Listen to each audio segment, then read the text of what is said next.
हम्म। तो आ जाओ सारे लोग।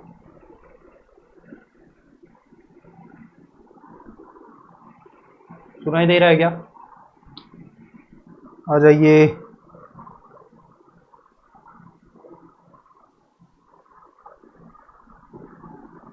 जल्दी जल्दी आइए।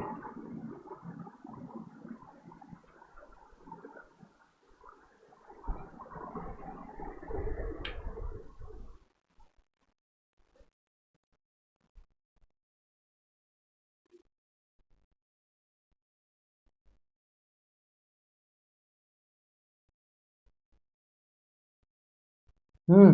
सुनाई दे रहा है क्या? Good afternoon. सबको सुनाई दे रहा है? जो लोग हैं वो बता दें।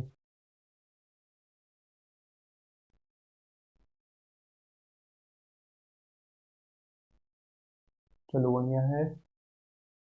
और आप लोगों को अगर कोई जनरल डिस्कशन करना है तो आप लोग कर सकते हो।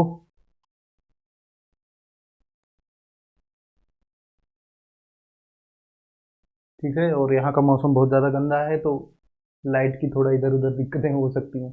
ठीक है। और आप लोग की तैयारी कैसी चल रही है?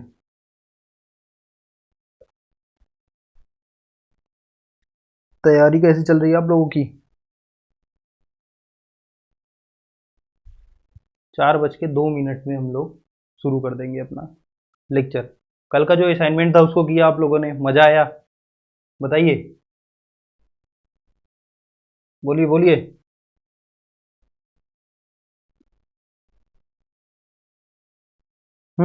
अभी तो इलेक्ट्रॉनिक्स का सिर्फ एक ही लेक्चर हुआ है, सेकंड लेक्चर है। ठीक है। और हाँ, इस वाले लेक्चर के बाद मतलब फिर से वही वीडियो के डिस्क्रिप्शन में आपको वो मतलब इस लेक्चर का असाइनमेंट मिल जाएगा। लेकिन हाँ, एक चीज़ और है कि पिछले वाले लेक्चर में मतलब जो कल लेक्चर हुआ था उसमें स्पेशल थ्योरी ऑफ रिलेटिविटी के भी नोट्स उसमें मैंने ऐड कर दिए थे तो उसको मैंने हटाया है। अभी आप जाएंगे तो आपको वहाँ से असाइनमेंट मिल जाएगा। ठीक है ना?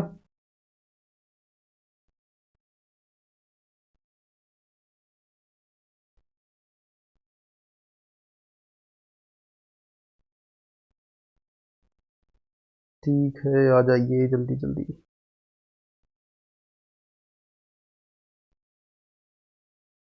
बाकी बाकी और बताइए क्या चल रहा है सबका? 2 मिनट बचे हैं, कुछ ऐसे ही फर्जी बातें हो जाएं। बोलिए। कोई बात नहीं है।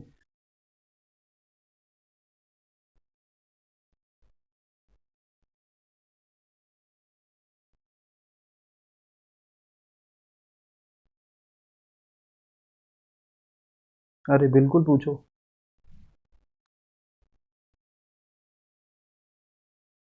अभी कहाँ हो सर आप भैया? अभी मैं आइजर भोपाल में हूँ और इलीगल तरीके से आप लोगों को पढ़ा रहा हूँ। मतलब ऐसा अलाउ नहीं है कि यहाँ पे ऐसे बोर्ड वोर्ड टांग दिया जाए। ठीक है, तो उसको बताना मत कहीं।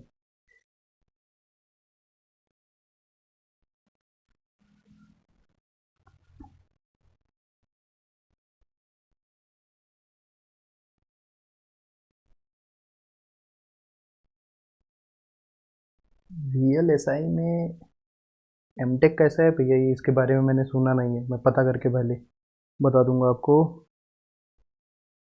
आपका होम टाउन मेरा है यूपी, उत्तर प्रदेश से हूँ मैं। न्यूमेरिकल के नोट्स नहीं बनाना है ना सर? यार न्यूमेरिकल के नोट्स जो आपको इंपॉर्टेंट क्वेश्चन लगे कि हाँ ये मैं अगर देखूंगा इसमें काफ़ी ज़्यादा कॉन्सेप्ट है तो उसके बना सकते हो, बाकी ऐसा न्यूमेरिकल के नोट्स नहीं बनाए जाते। तो चलिए, गुड आफ्टरनून। सभी लोग आ गए हैं तो हम लोग लेक्चर अपना शुरू करते हैं। ठीक है ना? तो कल हमने नेटवर्क थ्योरी स्टार्ट की थी। हमने थोड़ा बहुत पैसिव कंपोनेंट जो हमारा रेजिस्टेंस है उसके बारे में हमने थोड़ा बहुत पढ़ा था। और ये भी वहां पे देखा था कि अगर हमारे पास कोई सर्किट है और उसमें तीनों में से कोई एक चीज अगर वायलेट कर जाती है तो वो सर्किट ही नहीं एग्जिस्ट करेगी, ऐसा हम लोगों ने देखा था। वो तीन चीजें कौन सी थी? केवीएल, केसीएल और पावर थ्योरम। ठीक है ना? और जिसको हम लोग टेलीगेंस थ्योरम भी कहते हैं, ऐसा कुछ करके कुछ ऐसा नाम है, ठीक है ना। तो मैं अभी नाम देख के आपको बता दूंगा। तो क्या है देखिए, मैं यहाँ पे लिख भी देता हूँ कि तीन चीजें हैं अपने पास। कौन सा है भैया? केवीएल, ठीक है ना, दूसरा है केसीएल, और तीसरा है अपना summation I P of I equal to zero, मतलब कि ये पावर कंजर्वेशन। मीन्स अगर इन तीनों में से कोई भी आप कह सकते हो, कोई ये लॉ है एक तरीके के, कोई भी लॉ अगर आपका वायलेट होता है तो वो सर्किट ही नहीं एग्जिस्ट करेगी, ठीक है ना। तो डिपेंडिंग अपॉन दिस एक क्वेश्चन आप लोग करेंगे तुरंत ही, ठीक है। मैं यहाँ पे बना रहा हूं, हमारे पास एक करंट सोर्स है, ठीक है, और हमारे पास एक वोल्टेज सोर्स, ठीक भाई साहब, ऐसा करके ये है 10 वोल्ट और ये है हमारा 2 एम्पियर। अब मुझे ये बता दो ये सर्किट एग्जिस्ट करेगी या नहीं करेगी, बस कोई रेजिस्टेंस नहीं है बीच में, बोलो जल्दी बोलिए, ये सर्किट एग्जिस्ट करेगी या नहीं करेगी, जल्दी बताइए। चलो चलो जल्दी आओ, बताओ बताओ, ये वाली जो सर्किट मैंने यहाँ पे बनाई है ये एग्जिस्ट करेगी या नहीं। तीनों चीजें चेक करिए, ठीक है। केसीएल आपको पता है कि जहां जहां नोड होगा वहां पे आपको चेक करना है कि आपका जितना इनकमिंग करंट है उतना आउटगोइंग करंट है या नहीं। अगर ऐसा नहीं होता है तो मतलब कि आपका केसीएल वैलिड हो गया। केवीएल का मतलब ये हो गया कि नेट वोल्टेज जो हमारा है पूरे सर्किट में वो क्या होना चाहिए, जीरो होना चाहिए, या किसी एक मेश में, या आप कह सकते हो क्लोज लूप में जो सम ऑफ वोल्टेज है वो क्या होना चाहिए, जीरो होना चाहिए, ठीक है, बिल्कुल सही। और हमारा ये कहता है पावर कंजर्वेशन थ्योरम ये कहता है कि power absorb plus power deliver इनका सम ये तीनों भाग जो है ये हो रहे हैं नहीं, ये आपको बताना है, जल्दी बता दीजिए।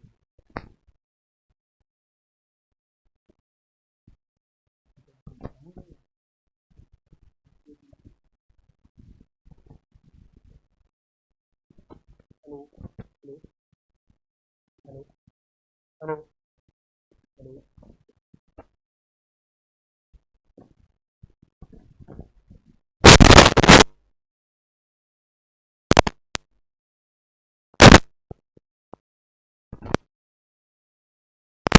हेलो हेलो हेलो हेलो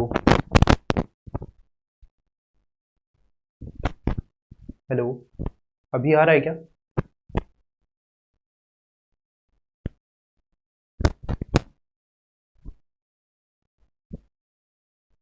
अभी आ रहा है क्या?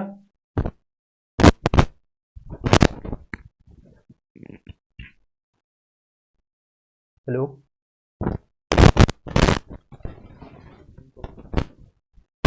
अभी आ रही है क्या आवाज? चलो ठीक है, तो ठीक है पढ़ते हैं। ये देखो, ये माइक में ना ये एक चीज होती है,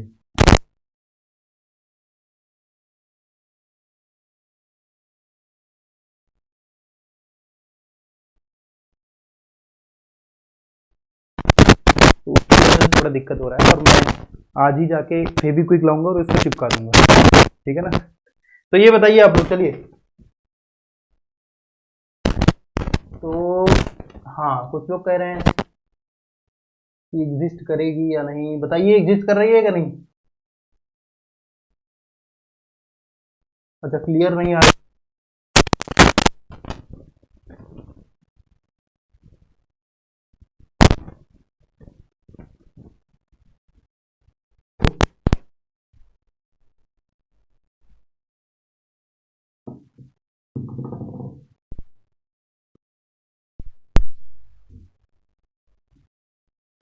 hello hello hello hello hello hello hello, अभी सही आ रही क्या? हेलो हेलो हेलो, अब मुझे लग रहा है कि सही आवाज आ रही, अभी आ रही है ना? अभी आवाज आ रही है ना? जल्दी बताओ यार, परेशान हो गया मैं माइक से। अभी आवाज आ रही है क्या?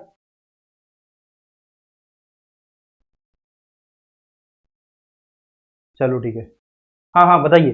चलिए ठीक है, अगर आवाज आ गई है तो शुरू करते हैं। देखिए, ये है हमारे पास सर्किट, ये एग्जिस्ट करेगी या नहीं, और अगर एग्जिस्ट करेगी तो क्यों करेगी, और नहीं करेगी तो क्यों नहीं करेगी, ये बताना है आपको। जल्दी बोलो, बताइए।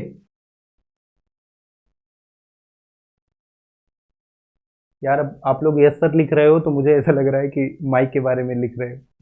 ठीक है, अभी इस सर्किट के बारे में, ठीक है ना, सर्किट एग्जिस्ट करेगी या नहीं, तो कमेंट करिएगा एग्जिस्ट और नॉट एग्जिस्ट, ये बताइए मुझे। नहीं करेगी, चलिए ठीक है, कैन नॉट एग्जिस्ट, दो आंसर आ गए हैं भैया कि एग्जिस्ट नहीं करेगी। और बताइए, और बताइए, बहुत सिंपल सा है, जल्दी देखिए, देखिए देखिए जल्दी जल्दी। अच्छा, कुछ लोग और ज्यादा होशियार हैं, वो लोग लिख रहे हैं वाई। वाई का मतलब पता नहीं, मैं अपने आप समझ लूँ।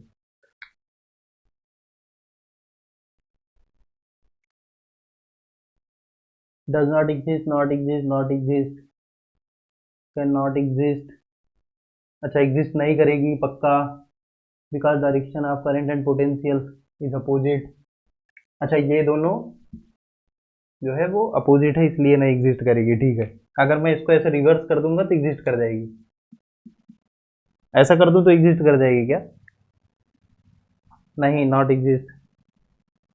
सभी लोग को यार नॉट एग्जिस्ट आ रहा है, तो मैं ही गलत हूँ क्या? मेरे हिसाब से यार ये एग्जिस्ट करेगा। ठीक है, देखो, करंट चाहे ऐसा हो, चलो मान लेते हैं ऐसा ही है, कोई दिक्कत नहीं है। अभी देखो क्या है, देखो देखो इसमें 2 एम्पियर, 2 एम्पियर का यहाँ पे करंट सोर्स लगा है, ठीक है, कोई भी रेजिस्टेंस है नहीं, तो यहाँ से मान लीजिए 2 एम्पियर करंट आपका यहाँ से रिलीज हुआ, ठीक है। हर एक नोड पे, इस नोड पे चेक करिए, 2 एम्पियर आया तो 2 एम्पियर इधर से भी चला जाएगा, यहाँ पे आया 2 एम्पियर तो यहाँ से भी 2 एम्पियर जाएगा आपका, और आपकी सर्किट में 2 एम्पियर करंट वो फ्लो होता रहेगा, ठीक है।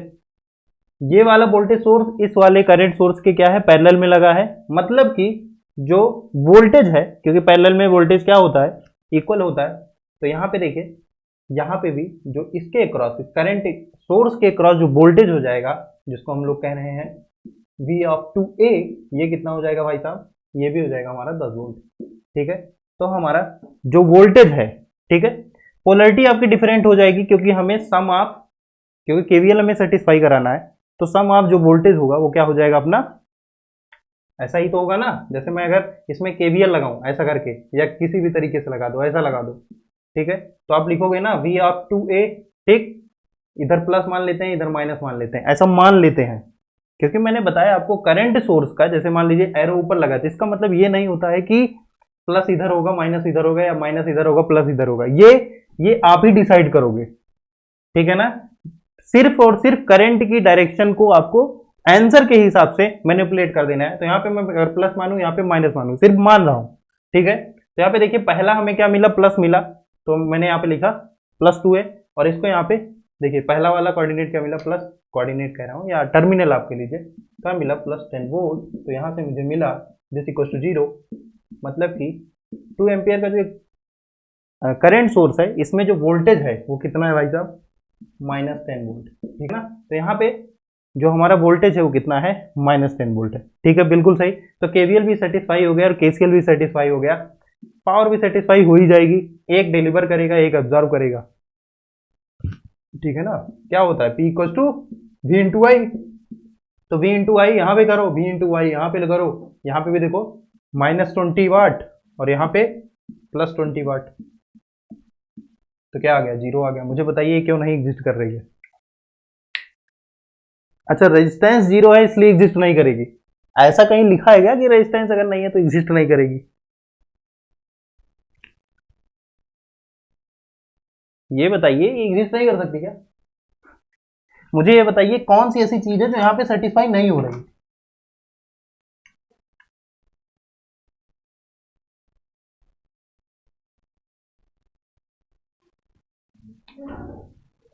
ठीक है, इसको आप ऐसे भी बना सकते हो, यहाँ पे ए लगा दो, यहाँ पे बी लगा दो, ठीक, और कुछ और भी इसमें कर सकते हो, कह दो कि यहाँ पे 0 एम्पियर करंट जा रहा है, इधर 2 एम्पियर चला जाएगा, ऐसा करके, तो ये सर्किट एग्जिस्ट तो कर रही है। बताइए बताइए, इसमें क्या दिक्कत है? और रेजिस्टेंस 0 है तो इसका मतलब कि सर्किट एग्जिस्ट नहीं करेगी, ये बताइए मुझे। बोलो बोलो। अच्छा ठीक है, ये आप लोगों के लिए होमवर्क है। एक चीज और, एक बार और देखना, मेरे हिसाब से सर्किट एग्जिस्ट करेगी। आप लोग के लिए होमवर्क है कि आप लोग ये सोचिएगा कि क्या एक वोल्टेज सोर्स और करंट सोर्स पैरेलल में एग्जिस्ट कर सकते हैं। ये क्योंकि पैरेलल में ही है ना, तो क्या एग्जिस्ट कर सकते हैं या नहीं, इसको आप लोग सोचिएगा। ठीक है, अगर ये सोच लीजिएगा, फिर एक बार और भी एक और कंडीशन दीजिएगा कि इन दोनों को सीरीज में लगाइएगा, तब देखिएगा क्या ये एग्जिस्ट करते हैं। एग्जिस्टेंस की सिर्फ यही तीन कंडीशन है, और तीनों कंडीशन अगर सेटिस्फाई है तो मतलब सर्किट एग्जिस्ट करेगी, चाहे जो कर लो। ठीक है, तो ये आप लोग के लिए होमवर्क है, इसको करिएगा। ठीक भाई साहब, ठीक है,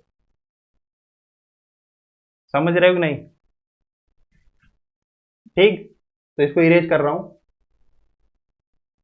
चलिए आइए हम लोग अब पढ़ते हैं अपना एक और पैसिव कंपोनेंट। ठीक है, रेजिस्टेंस के बारे में हमने थोड़ा बहुत पढ़ लिया था कि रेजिस्टेंस क्या होता है।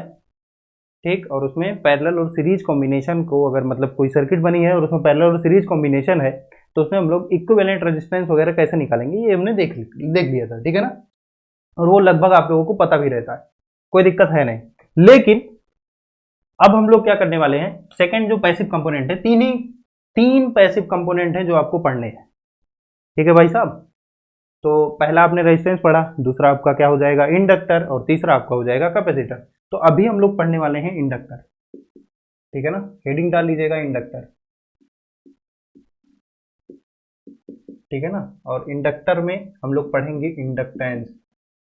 ठीक है, इंडक्टेंस क्या है, इंडक्टर की एक प्रॉपर्टी है जो कि करंट के चेंज को क्या करता है, अपोज करता है या उसको रोकता है। ठीक है ना, तो आप लिखते हैं, देखो क्या होता है, इंडक्टेंस का जो फॉर्मूला है वो कैसे आता है, देखो पहले हम लोग उसका सिंबल बना लेते हैं। ये भैया हो गया उसका सिंबल, आप लोग सब जान ही रहे होगे। ऐसा करके यहाँ पे एक लूप ऐसा बना देते हैं। ठीक है, तो हम लोग आइडियल इंडक्टर ऐसा होता है कुछ, आइडियल इंडक्टर। ठीक है ना, और आइडियल के बारे में ही पढ़ते हैं हम लोग। और अगर हमें रियल लाइफ वाला चाहिए तो यहाँ पे एक इंडक्टर रहता है और यहाँ पे एक रेजिस्टेंस भी लगा रहता है। ठीक है ना, तो ये रियल इंडक्टर है, ऐसा आप कह सकते हैं। ठीक है,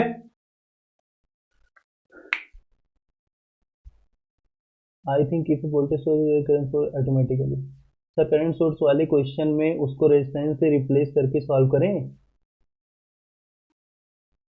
सर करंट सोर्स वाले नहीं, मतलब क्यों रेजिस्टेंस से रिप्लेस करोगे? सिर्फ आपको ये देखना है ना, कोई करंट सोर्स है तो उसमें कुछ ना कुछ वोल्टेज भी होगा ना, ऐसा भी होगा, पता है कि नहीं आप लोगों को? जैसे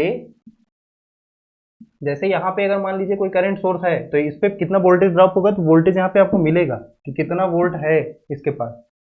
तो यहाँ पे जैसे मान लीजिए अगर ये 2 एम्पियर का है, तो हो सकता है इसके पास 8 वोल्ट, वोल्टेज इसका 8 हो। ठीक है ना, ये एग्जिस्ट करता है। ऐसा नहीं है कि ये सिर्फ करंट सोर्स है तो इसका कोई मतलब ही नहीं हुआ, इसमें कुछ वोल्टेज है ही नहीं। करंट सोर्स है तभी यहाँ पे आपको इसके अक्रॉस वोल्टेज ड्रॉप निकालना पड़ेगा, कितना वोल्टेज ड्रॉप है इसके अक्रॉस। ठीक है, और आपका अगर वोल्टेज सोर्स है तो आप ये भी निकाल सकते हो कि वोल्टेज सोर्स है तो वोल्टेज सोर्स में कितना करंट जा रहा है, कितना करंट पास हो रहा है वहां से, ये भी आप निकाल सकते हो। ठीक है भाई साहब, तो देखिए इंडक्टर की हम लोग चर्चा कर रहे हैं, बाकी धीरे धीरे आप पढ़ते जाओगे और सर्किट वगैरह आगे सॉल्व करते जाओगे। अभी और असाइनमेंट मैंने दिया उसको सॉल्व करोगे तो और ज्यादा क्लियर होगा, मजा आएगा। ठीक है, अच्छा करंट फ्लो नहीं करेगा क्योंकि रेजिस्टेंस ही नहीं है, मतलब करंट फ्लो होने के लिए रेजिस्टेंस चाहिए आपको, बहुत सही। ये सही है यार, ये मतलब आपने खतरनाक कॉन्सेप्ट बता दिया। चलो ठीक है, एक बार फिर से सोचना। आइए देखिए, तो इंडक्टेंस हमारी इंडक्टर की प्रॉपर्टी है। ठीक है, और जो क्या करता है आपका करंट के इंक्रीमेंट को या उसके चेंज को अपोज करता है। ठीक है, तो ये उसका साइन हो गया, ये अगर मैं कहूं तो ये आपका रियल इंडक्टर हो गया, या और ये हमारा हो गया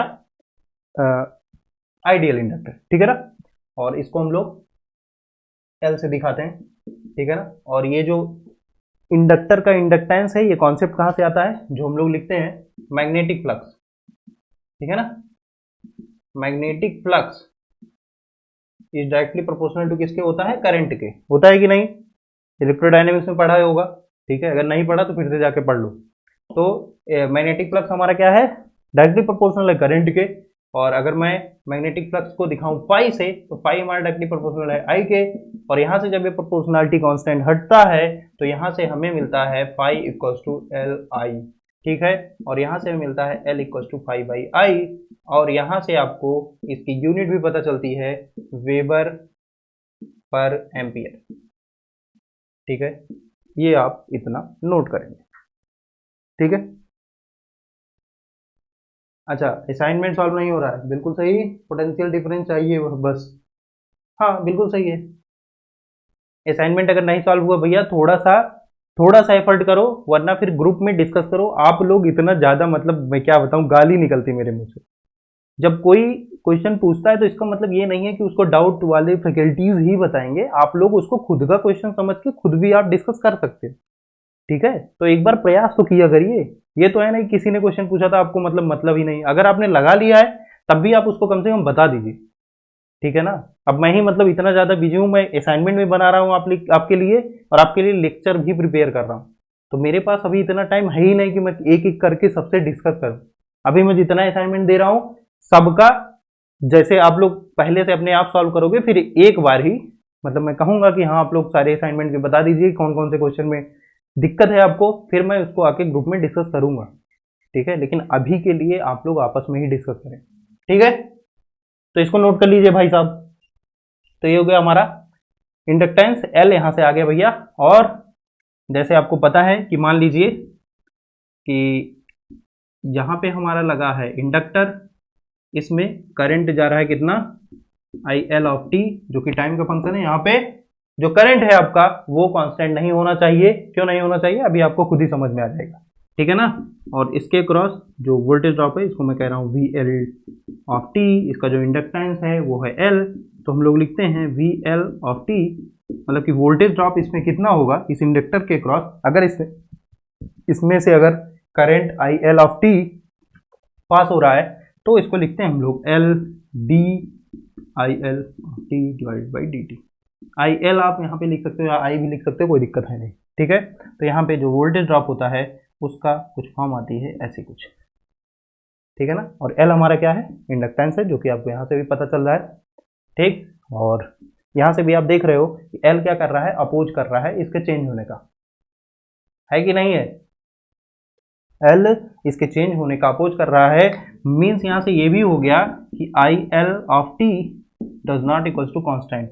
अगर ये कांस्टेंट हो गया तो हमारे इंडक्टर के क्रॉस कोई भी वोल्टेज ड्रॉप होगा ही नहीं, ठीक है ना। यहां से देख रहे हो, देखो है कि नहीं। अगर हमारा आई एल मतलब हमारा करंट जो है वो टाइम का फंक्शन नहीं है, ठीक है, वो टाइम के साथ वेरी नहीं हो रहा है, तब हमारा वोल्टेज ड्रॉप होगा ही नहीं इंडक्टर के क्रॉस, ठीक है ना। तो ये आप नोट कर लेंगे, ठीक, इसको नोट करिए। यहां तक कोई दिक्कत हो तो आप मुझे कमेंट करिए जल्दी से। आई करिए करिए करिए करिए भैया, जल्दी बताइए, अगर हो जाए तो तुरंत बताइए। अच्छा, यहाँ पे माइनस साइन होगा यहाँ पे, अरे मतलब यार इंक्रीज डिक्रीज वो बताता है, तो मतलब मेरे हिसाब से कैपेसिटेंस के केस में होता है यार, ठीक है ना। यहाँ पे यार ऐसा लगा लेना, कोई दिक्कत नहीं, ऐसा लगा लो, ठीक है।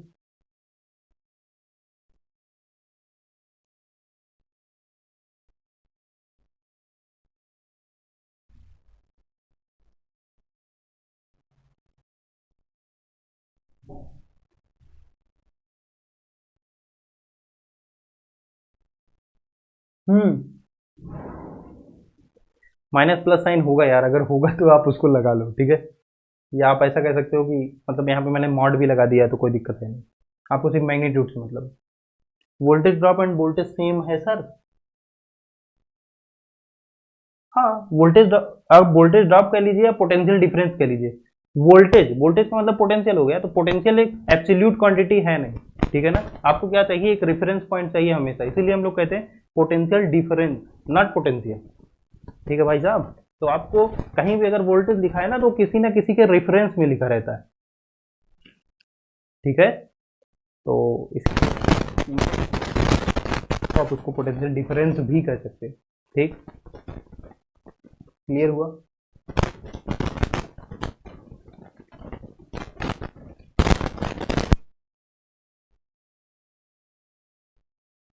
चलो, इतना क्लियर हो गया, इसको इरेज कर दूं? बताइए, हो जाए तो मुझे बता दीजिएगा। ये अगर हो जाए तो मुझे बता दीजिएगा।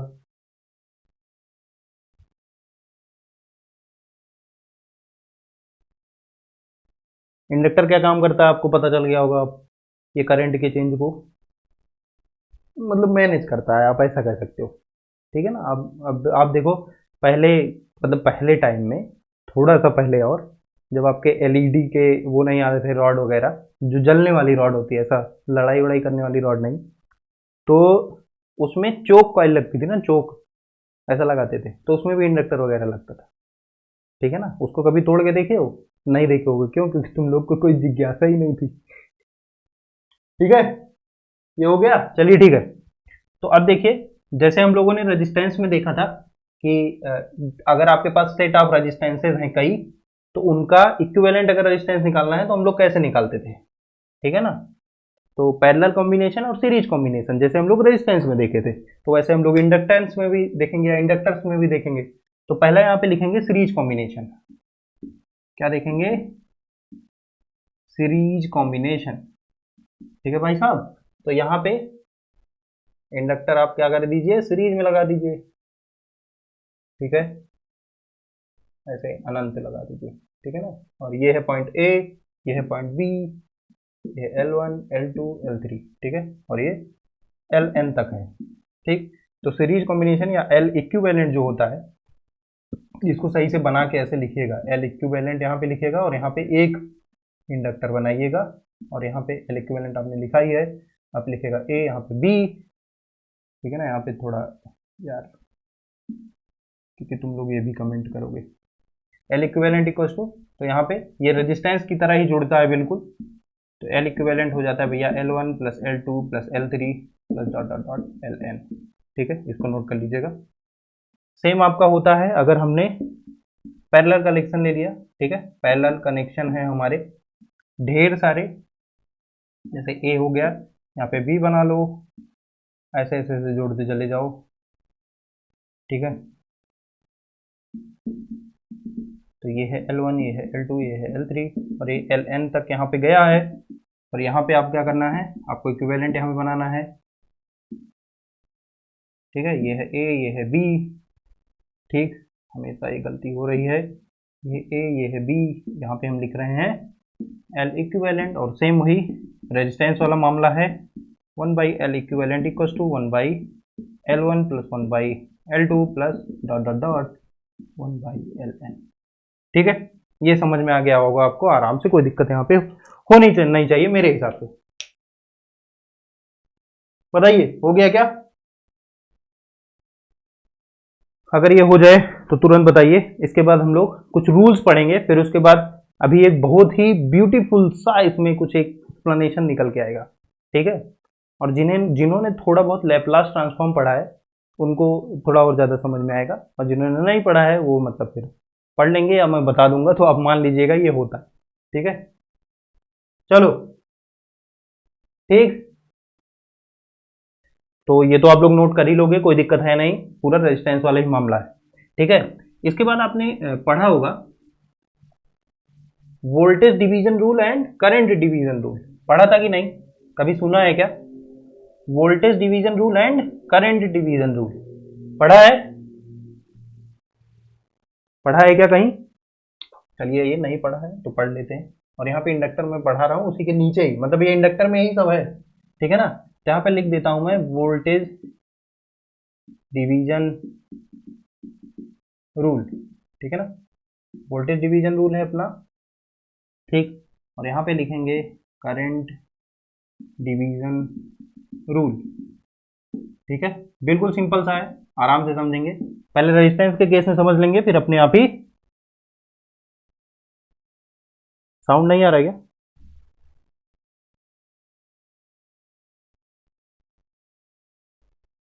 क्या साउंड नहीं आ रहा है क्या, ये बताओ मुझे। साउंड आ रहा है या नहीं आ रहा है?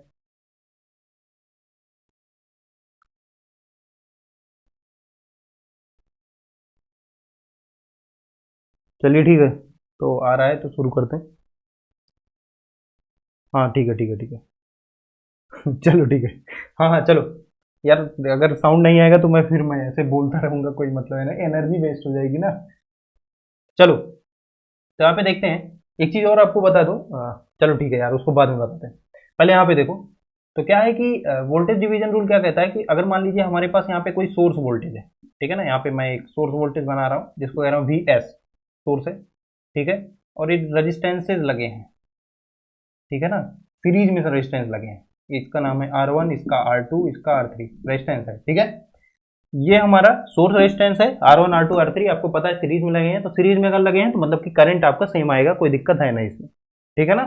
करंट सेम आएगा लेकिन वोल्टेज आपको डिवाइड होगा, है कि नहीं, ऐसा होगा ना, वोल्टेज आपका डिवाइड होगा लेकिन करंट सेम आएगा, ठीक है ना। कुछ एक लड़का था वो पूछ भी रहा था कल के लेक्चर में कि सर अगर एक ही रेजिस्टेंस से ऐसा हो रहा है तो 50 रेजिस्टेंस क्यों लगा रहे हो? देखो, क्योंकि वोल्टेज जो है ना वो डिवाइड हो रहा है, अलग अलग रेजिस्टेंस अपना अलग अलग काम कर रहे हैं, है कि नहीं। और depending upon R1 R2 R3 ये सब डिसाइड होता है कि मतलब R1 R2 R3 मतलब इनकी वैल्यू पे, रेजिस्टेंस की वैल्यू से ये डिसाइड होता है कि ये कितना वोल्टेज ड्रॉप करवाएंगे अपने अक्रॉस, ठीक है ना। तो इसके अक्रॉस मान लेते हैं, ठीक है, यहाँ पे प्लस माइनस मान लेते हैं, ऐसे करंट गया तो पहले यहाँ पे प्लस, इंटर जब करता है तो वहाँ पे प्लस लिख देते हैं, जहाँ से निकलता है उसको माइनस, ठीक है।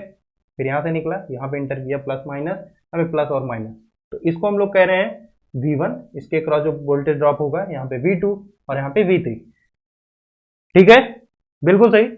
तो अगर हम लोग V1 निकालना चाहते हैं कि इसके क्रॉस वोल्टेज ड्रॉप कितना होगा, तो आप लोग सिंपल, आप इसमें क्या लगा सकते हो, केवीएल लगा सकते हो, ठीक है। केवीएल लगा करके और V1 V2 V3 आप आराम से निकाल सकते हो। बस आपको ये पता चल जाए कि करंट कितना है, आई करंट इसमें कितना जा रहा है, पहले आप इक्विवेलेंट रेजिस्टेंस निकाल लो, फिर करंट निकाल लेना, कोई दिक्कत है नहीं, ठीक है ना। फिर वोल्टेज निकाल लेना, V equals to I R, आपको पता ही है कि नहीं, ठीक है। तो आइए निकाल लेते हैं। देखिए इक्विवेलेंट रेजिस्टेंस कितना है, देखो इक्विवेलेंट रेजिस्टेंस आर इक्विवेलेंट कितना है, जल्दी बोलो, R1 plus R2 plus R3, क्योंकि सब क्या है, सीरीज में है कि नहीं, ठीक है। ये इक्विवेलेंट रेजिस्टेंस हो गया।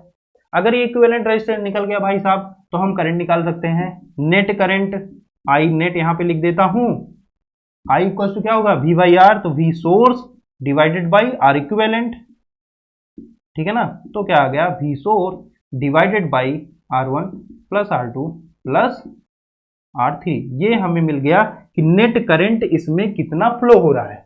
अब हम ये देख लेते हैं कि ये करंट जो फ्लो हो रहा है इस सर्किट में, ठीक है, नेट करंट इतना अगर फ्लो हो रहा है इस सर्किट में, यहाँ पे नेट में लिख देता हूं, ठीक, तो V1 V2 V3 मतलब कि R1 R2 R3 में कितना वोल्टेज ड्रॉप होगा, तो आइए देख लेते हैं। तो अगर मैं देखूं तो V1 क्या हो जाएगा, देखो V1 equal to I net into R1, जितना करंट जा रहा है into resistance into R, V equal to I R होता है, ठीक है, बिल्कुल सही, इतना तो आपको पता ही है। तो आई नेट इंटू R1, तो यहां से हमें पता चला VS R1 divided by R1 plus R2 plus R3, ये हमें पता चल गया, ठीक है, ये V1 हो गया। ऐसे ही अगर हमें V2 निकालना है तो यहाँ पे R2 आ जाएगा, V3 निकालना है तो यहाँ पे R3 आ जाएगा। मतलब कि यहां से एक जनरलाइज फार्मूला आप निकाल सकते हो, ठीक है ना। क्या जनरलाइज फार्मूला निकाल सकते हो कि अगर हमारे पास सीरीज कनेक्शन है और वोल्टेज डिवीजन देखना है कि किसी भी रेजिस्टेंस के अक्रॉस कितना वोल्टेज ड्रॉप हो रहा है, तो आप यहां से लिख सकते हो V I equal to V source divided by R equivalent into R I, मतलब ith रेजिस्टेंस में कितना वोल्टेज ड्रॉप हो रहा है वो, और ये हमारा ith रेजिस्टेंस, ठीक है ना। तो यहां से ये वाला फार्मूला हमारा निकल के आता है कि वोल्टेज डिवीजन रूल कैसे हमारा वोल्टेज डिवाइड हो रहा है, ठीक है। इसमें कोई दिक्कत आ रही हो तो आप बता दीजिए। हाँ बिल्कुल सही है, कुछ ज्यादा अपोज करेगा कुछ कम अपोज करेगा इंडक्टर के केस में, ठीक है ना। सॉरी इंडक्टर नहीं, मतलब रेजिस्टेंस में ही आप कह रहे हो, हाँ अपोज, सही बात है। करंट आपका जा रहा है तो कितना, इसमें वोल्टेज ड्रॉप कितना होगा, इसमें कितना होगा, इसमें कितना होगा। और आपको ये भी पता है कि अगर आपको करंट और वोल्टेज ड्रॉप पता चल गया तो आप ये भी बता सकते हो कि ये रेजिस्टेंस कितना हीटिंग इफेक्ट देगा, क्योंकि ये क्या कर रहा है ना, ये जो सोर्स है ये पावर डिलीवर कर रहा है और ये रेजिस्टेंस क्या कर रहा है, पावर गेन कर रहा है। तो अगर पावर गेन कर रहा है, एनर्जी उसने गेन की, तो कहीं ना कहीं तो एमिट करेगा। तो क्या करता है, एमिट कर देता है। किसके केस में, किस सोर्स में, मतलब किस फॉर्म में एमिट करता है, हीट एनर्जी की फॉर्म में, इसीलिए गर्म हो जाता है कि नहीं। जैसे आप बल्ब जलाइए, पीले वाला जो बल्ब होता था ना, एडिशन वाला, तो उसमें क्या होता था, उसको आप जब लगाए रहिए बहुत देर तक तो वो गर्म हो जाता था। तो उसमें क्या है, वो लोड है, वो एक रेजिस्टेंस की हीट तरह है कि नहीं। आप क्या करें, लोहा लीजिए और उसको बहुत देर तक गर्म करिए, तो क्या होता है, लाल हो जाता है वो, और थोड़ा ल्यूमिनेसिटी भी आ जाती है उसमें, थोड़ा सा चमकने लगता है कि नहीं। लोहा अगर आप ऐसे रख दीजिए तो आप नहीं जान सकते, लेकिन उसको गर्म करते रहिए तो लाल दिखता है, ठीक है ना। तो ये सब है थोड़ा, ये समझ में आया क्या? अच्छा ठीक है, एक बार और कह रहे हो तो यहाँ पे कुछ करना नहीं है, सिर्फ ये है कि आपके मान लीजिए एन रेजिस्टेंसेज या आई रेजिस्टेंसेज, आई मैं कह रहा हूं कि 1 से एन तक क्या कर रहे हैं, वेरी कर रहे हैं। तो R1 R2 R3 Rn तक मान लीजिए इसे रेजिस्टेंस लगे हैं सीरीज में, ठीक है। और यहाँ पे एक सोर्स वोल्टेज है, वो कैसे वोल्टेज अपना डिवाइड करेगा सभी रेजिस्टेंसेज में, यही हमारा है वोल्टेज डिवीजन रूल, ठीक है भाई साहब। तो उसका हमने कैलकुलेट किया तो ये फार्मूला मिला, और इस फार्मूले से हमने एक जनरलाइज फार्मूला निकाला कि हमें अगर किसी भी रेजिस्टेंस के क्रॉस वोल्टेज ड्रॉप चाहिए तो हम क्या करें, वहां का वोल्टेज अगर हमें ड्रॉप चाहिए तो हम क्या करें, जो हमारा सोर्स का वोल्टेज है उसको लिखें, डिवाइडेड बाई कितना इक्विवेलेंट रेजिस्टेंस है उसको लिख दे, और यहाँ पे जो हमारा रेजिस्टेंस है जिसके अक्रॉस हमें वोल्टेज ड्रॉप निकालना है वो रेजिस्टेंस से मल्टीप्लाई कर दें। और VS बाई आर इक्विवेलेंट को आप लिख सकते हो कि कितना करंट जा रहा है, VI divided by I net भी लिख सकते हो, यहाँ पे देखो आई नेट इंटू RI, मतलब कि सर्किट में कितना करंट है उससे भी मल्टीप्लाई करके आप ये लिख सकते हो, ठीक है। समझ पाए कि नहीं? तो आप ये भी लिख सकते हो, ये भी लिख सकते हो, ये हमारा है वोल्टेज डिवीजन रूल, ठीक है। और ये सब में काम करता है, कोई दिक्कत है नहीं। और अभी आपको ये भी मैं बताऊंगा कि मान लीजिए आपके पास तीन जो पैसिव कंपोनेंट्स हैं, जैसे आपका इंडक्टर है, कैपेसिटर है, रेजिस्टर है, इन तीनों का कॉम्बिनेशन का कोई सर्किट आ गया, तब उसको आप कैसे डील करोगे, ठीक है, वही बताऊंगा, आप टेंशन ना लेना, सब बताया जाएगा। हाँ हाँ, यूपी में ज्यादा यूज होता है येलो बल्ब, मतलब गांव एरिया में ज्यादा यूज होता है। अभी तो सब लोग थोड़ा एलईडी वगैरह पे आ गए हैं, क्योंकि बिजली का बिल थोड़ा कम हो गया ना गांव वगैरह में, जब से मीटर वगैरह लगने लगे हैं तब से लोग अब थोड़ा सा जागरूक हो रहे हैं, ठीक है।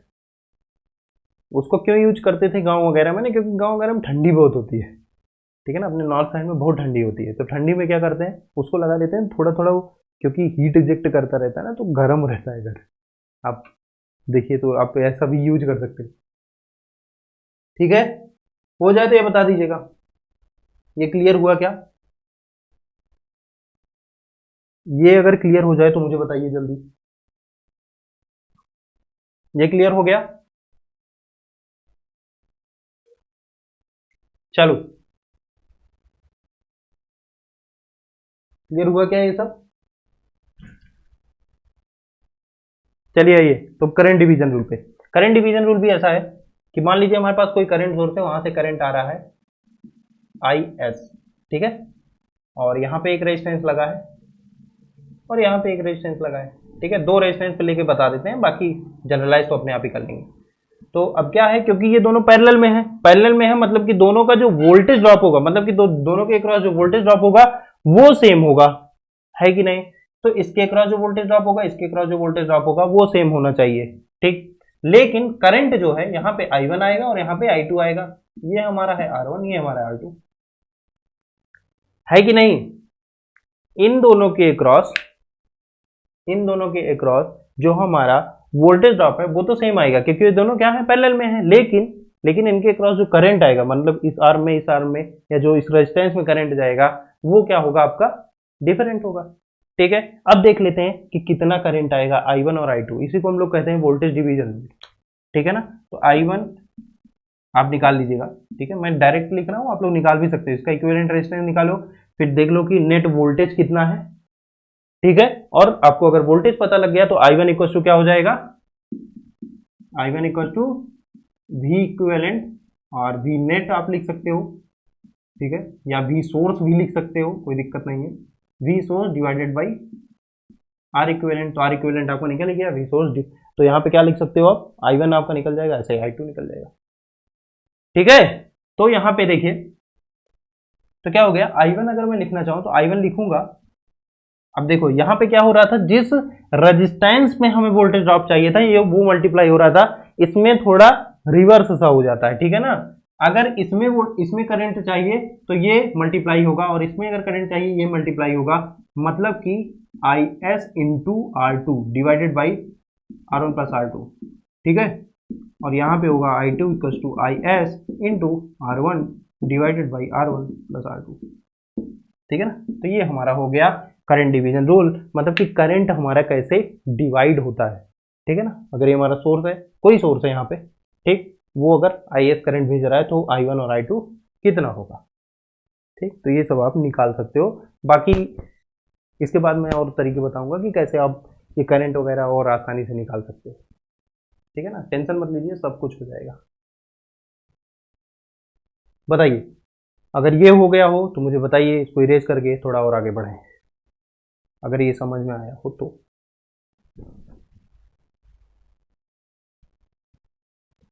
बोलो बोलो बोलो दो ना चला। तुम लोग को पता है कि नहीं, मैं गाने का बहुत शौकीन हूँ, मैं गा नहीं पाता हूँ, पता है। चलो चलो, हो गया।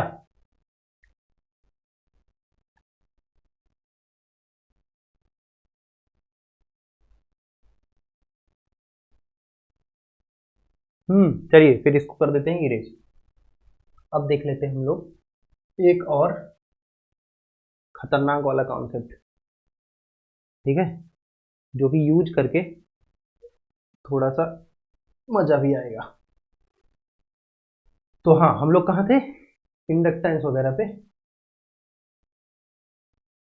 अच्छा, आप पता चल गया, बेइज्जती कर रहे हो, मजे बहुत ले रहा है लड़के।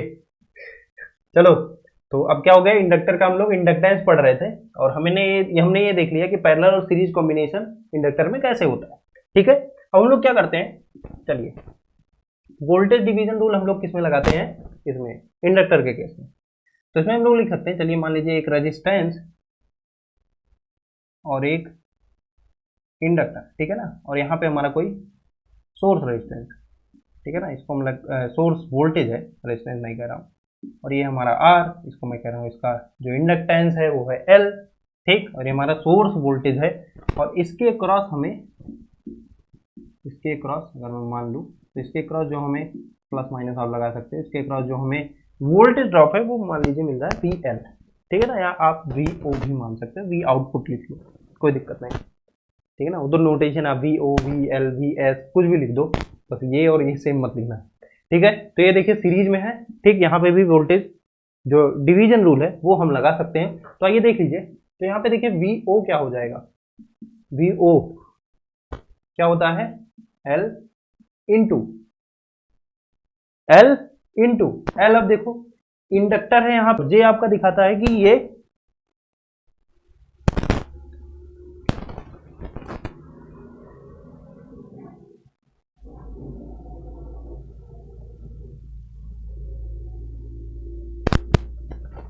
हेलो,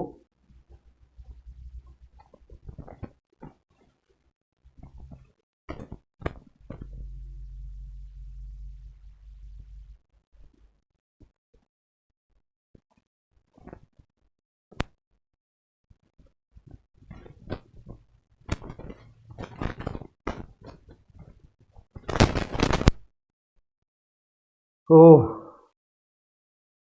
दिक्कतें बहुत ज़्यादा हैं। अभी आ जाएगा, रिफ्रेश हो रहा है यार, आ जाएगा, कोई दिक्कत है नहीं, अभी तो शायद चलने लग गया।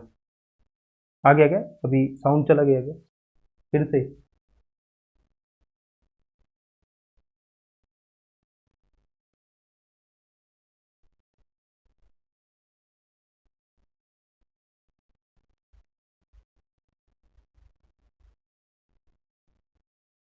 चलो चलो चलो, ठीक है ठीक है, आ गया तो चलो पढ़ लेते हैं, फिर उसके बाद आगे चर्चा करेंगे, ठीक। L equal to J omega L, ये भी लिखते हो आप, कोई दिक्कत नहीं है, ठीक है।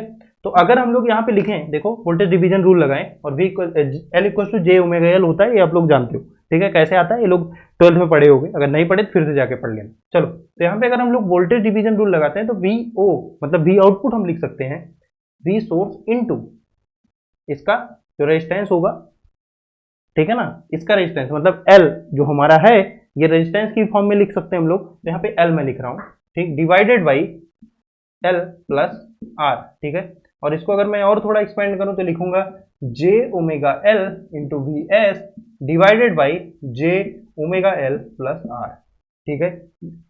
देखो ये हमारा आ गया इनपुट वोल्टेज इसके क्रॉस, है कि नहीं, ठीक है। और यहां से अगर मैं ये देखूं, यहां से अगर मैं ये देखूं तो मैं लिखूंगा VO divided by VS this equals to J omega L divided by J omega L plus R। अब मुझे ये बताओ क्या LHS और RHS की जो डायमेंशन है वो क्या है, वो सेम है भाई साहब? मेरे हिसाब से तो बिल्कुल नहीं है, यहाँ पे डायमेंशनलेस क्वांटिटी है, ठीक है ना, यहाँ पे तो कुछ कांस्टेंट है। इसको हम लोग जैसे V not by V S किसी भी एलिमेंट से अगर हम लोग कोई वोल्टेज लें और उसका मतलब उस वोल्टेज का चेंज देखें, या हम ऐसा कह सकते हैं कि इस वोल्टेज को इस वोल्टेज से अगर डिवाइड कर दें, सोर्स वोल्टेज से अगर हम लोग डिवाइड कर दें तो इसको हम लोग कहते हैं ट्रांसफर फंक्शन। ये भी कहते हैं, क्या कहते हैं? ट्रांसफर फंक्शन, ठीक है। किसी भी एक कंपोनेंट का वोल्टेज डिवाइडेड बाय सोर्स का वोल्टेज, इसको हम लोग बोलते हैं ट्रांसफर फंक्शन, ठीक है। या आप मतलब अपने आप ही वो बना सकते हो क्या, डेफिनेशन, ठीक। तो ये हमारा LHS है, ये हमारा RHS है, दोनों की जो डायमेंशन है वो अलग अलग है, मतलब कि कुछ ना कुछ हमें यहाँ पे खेल करना पड़ेगा तभी मामला सही होगा, ठीक है। अब देखो हमें ये पता है कि VL इक्वल टू LdI/dt है, ठीक है ना, ये हमें पता है, ठीक है। अब देखिए आपको ये भी पता है कि अगर हम लोग लैप्लास ट्रांसफॉर्म लेते हैं डिफरेंशिएशन का, मान लीजिए हमारे पास कोई फंक्शन है f ऑफ t, इसका हमने लैप्लास ट्रांसफॉर्म किया तो ये बन जाता है f ऑफ s। लेकिन अगर d of dt of f of t by dt का हम लोग लैप्लास ट्रांसफॉर्म लेते हैं तो हमें मिलता है s into f of s, ये मिलता है। क्या सब लोगों को ये पता है? जो मैंने लैप्लास ट्रांसफॉर्म का लेक्चर लिया था, ये होता है भाई साहब, ठीक है। अगर आपने नहीं मतलब आप ये नहीं जानते हो तो आप लोग वो देख सकते हो, अगर नहीं जानना है आपको मतलब ये सोच रहे हो कि ठीक है जो आप बता रहे हो सही है, तो आप ये मान लीजिए कि डी ऑफ डी टी का अगर एक फंक्शन है एफ ऑफ टी, उसका हम लोग लैप्लास ट्रांसफॉर्म लेते हैं तो यहाँ पे मिलता है S into F of S, ठीक है। तो यहाँ पे देखिएगा, और जहां पे एफ ऑफ एस किसका लैप्लास ट्रांसफॉर्म है, किसका, एफ ऑफ टी का, ठीक है, बिल्कुल सही। तो यहां से हम लोग लिख सकते हैं अगर हम लोग दोनों साइड लैप्लास ट्रांसफॉर्म ले लें तो हमें क्या मिलेगा, ठीक है। अभी ये सब चीजें किसमें है, टाइम डोमेन में, देखो टाइम के रेस्पेक्ट में हम चीजें देख रहे हैं। अब हम लोग अगर लैप्लास ट्रांसफॉर्म ले लेते हैं तो हम टाइम डोमेन से किसमें चले जाते हैं, फ्रीक्वेंसी डोमेन में चले जाते हैं, ठीक है ना। तो अगर हम लोग फ्रीक्वेंसी डोमेन में गए तो मतलब हमारा VL जो है वो S का फंक्शन हो जाएगा कुछ, ठीक है ना। फ्रीक्वेंसी डोमेन को हम लोग S से लिखते हैं, S ये कॉम्प्लेक्स क्वांटिटी होती है, ठीक है। मैंने जो लैप्लास ट्रांसफॉर्म वगैरह पे जो लेक्चर लिए हैं वहां पे मैंने बताया ये, और बहुत ज्यादा डिटेल में, अगर जिसको देखना है वो देख सकता है। बाकी ये जो VL ऑफ t है ना, क्योंकि ये भी टाइम का फंक्शन होगा, तो इसका अगर हम लोग लैप्लास ट्रांसफॉर्म लेते हैं तो ये VL ऑफ S बन जाएगा। S आपका क्या है, कॉम्प्लेक्स फंक्शन है। दिस इक्वल्स टू L तो हमारा वैसा ही रहेगा क्योंकि ये कांस्टेंट है, ठीक, into D by D T किसमें बदल गया, देखो S इंटू FS, जिसको हम लोग लिखेंगे यहाँ पे IL इंटू एस, ठीक है। अब यहां से हमें ये पता चला कि VLS डिवाइडेड बाई ILS, ठीक है ना, क्योंकि ये तो IL का लैप्लास ट्रांसफॉर्म है ना, ठीक है। तो क्या हो गया, ILS यहाँ पे लिख सकते हो, दिस इक्वल टू हो गया L इंटू एस, मतलब कि V बाई आई क्या होता है, हमारा रेजिस्टेंस होता है। मीन्स ये जो क्वांटिटी है, ये जो क्वांटिटी इधर वाली क्वांटिटी दोनों की जो डायमेंशन है वो सेम है। मींस ये जो क्वांटिटी है इसकी डायमेंशन है भैया ओम, ठीक है। और एस आपका फ्रीक्वेंसी डोमेन को रिप्रेजेंट करता है, और एस को आप ये भी लिख सकते हो J ओमेगा, ठीक है ना, आप यहाँ पे लिख सकते हो S equal to J omega, और एस आपका ये भी दिखाता है, यहाँ पे कई चीजें लिख रहा हूं, थोड़ा ध्यान से लिखिएगा, ठीक है ना, ये आप समझ लीजिए, अगर नहीं समझ पा रहे हो तो फिर से समझाऊंगा। देखो तो ये हो जाएगा, यहाँ पे दिख ही रहा होगा, एस ये करिस्पॉन्ड करता है डी बाई डी टी को, और इसी का अगर मैं इनवर्स ले लूँ 1/s तो ये करिस्पॉन्ड करेगा इंटीग्रेशन को, ठीक है ना, with respect to D T. और ये है हमारा, जैसे ये तो हमारा लैप्लास ट्रांसफॉर्म हमने जब कर दिया, और ये हमारा बिना लैप्लास ट्रांसफॉर्म के है, और ये हमारा है फ्रीक्वेंसी डोमेन में, फ्रीक्वेंसी डोमेन है, और ये हमारा है टाइम डोमेन, और दोनों का अगर हम मल्टीप्लाई कर दें तो हमें मिलता है एक डायमेंशनलेस कोई कांस्टेंट, इन दोनों को अगर हम लोग मल्टीप्लाई कर दें, ठीक है। तो ये समझ में आया कि नहीं? अगर ये समझ में आ गया तो ठीक है, नहीं समझ में आया तो बताइए एक बार और मैं इसको डिस्कस कर दूं, जल्दी बताइए, जल्दी बोलिए।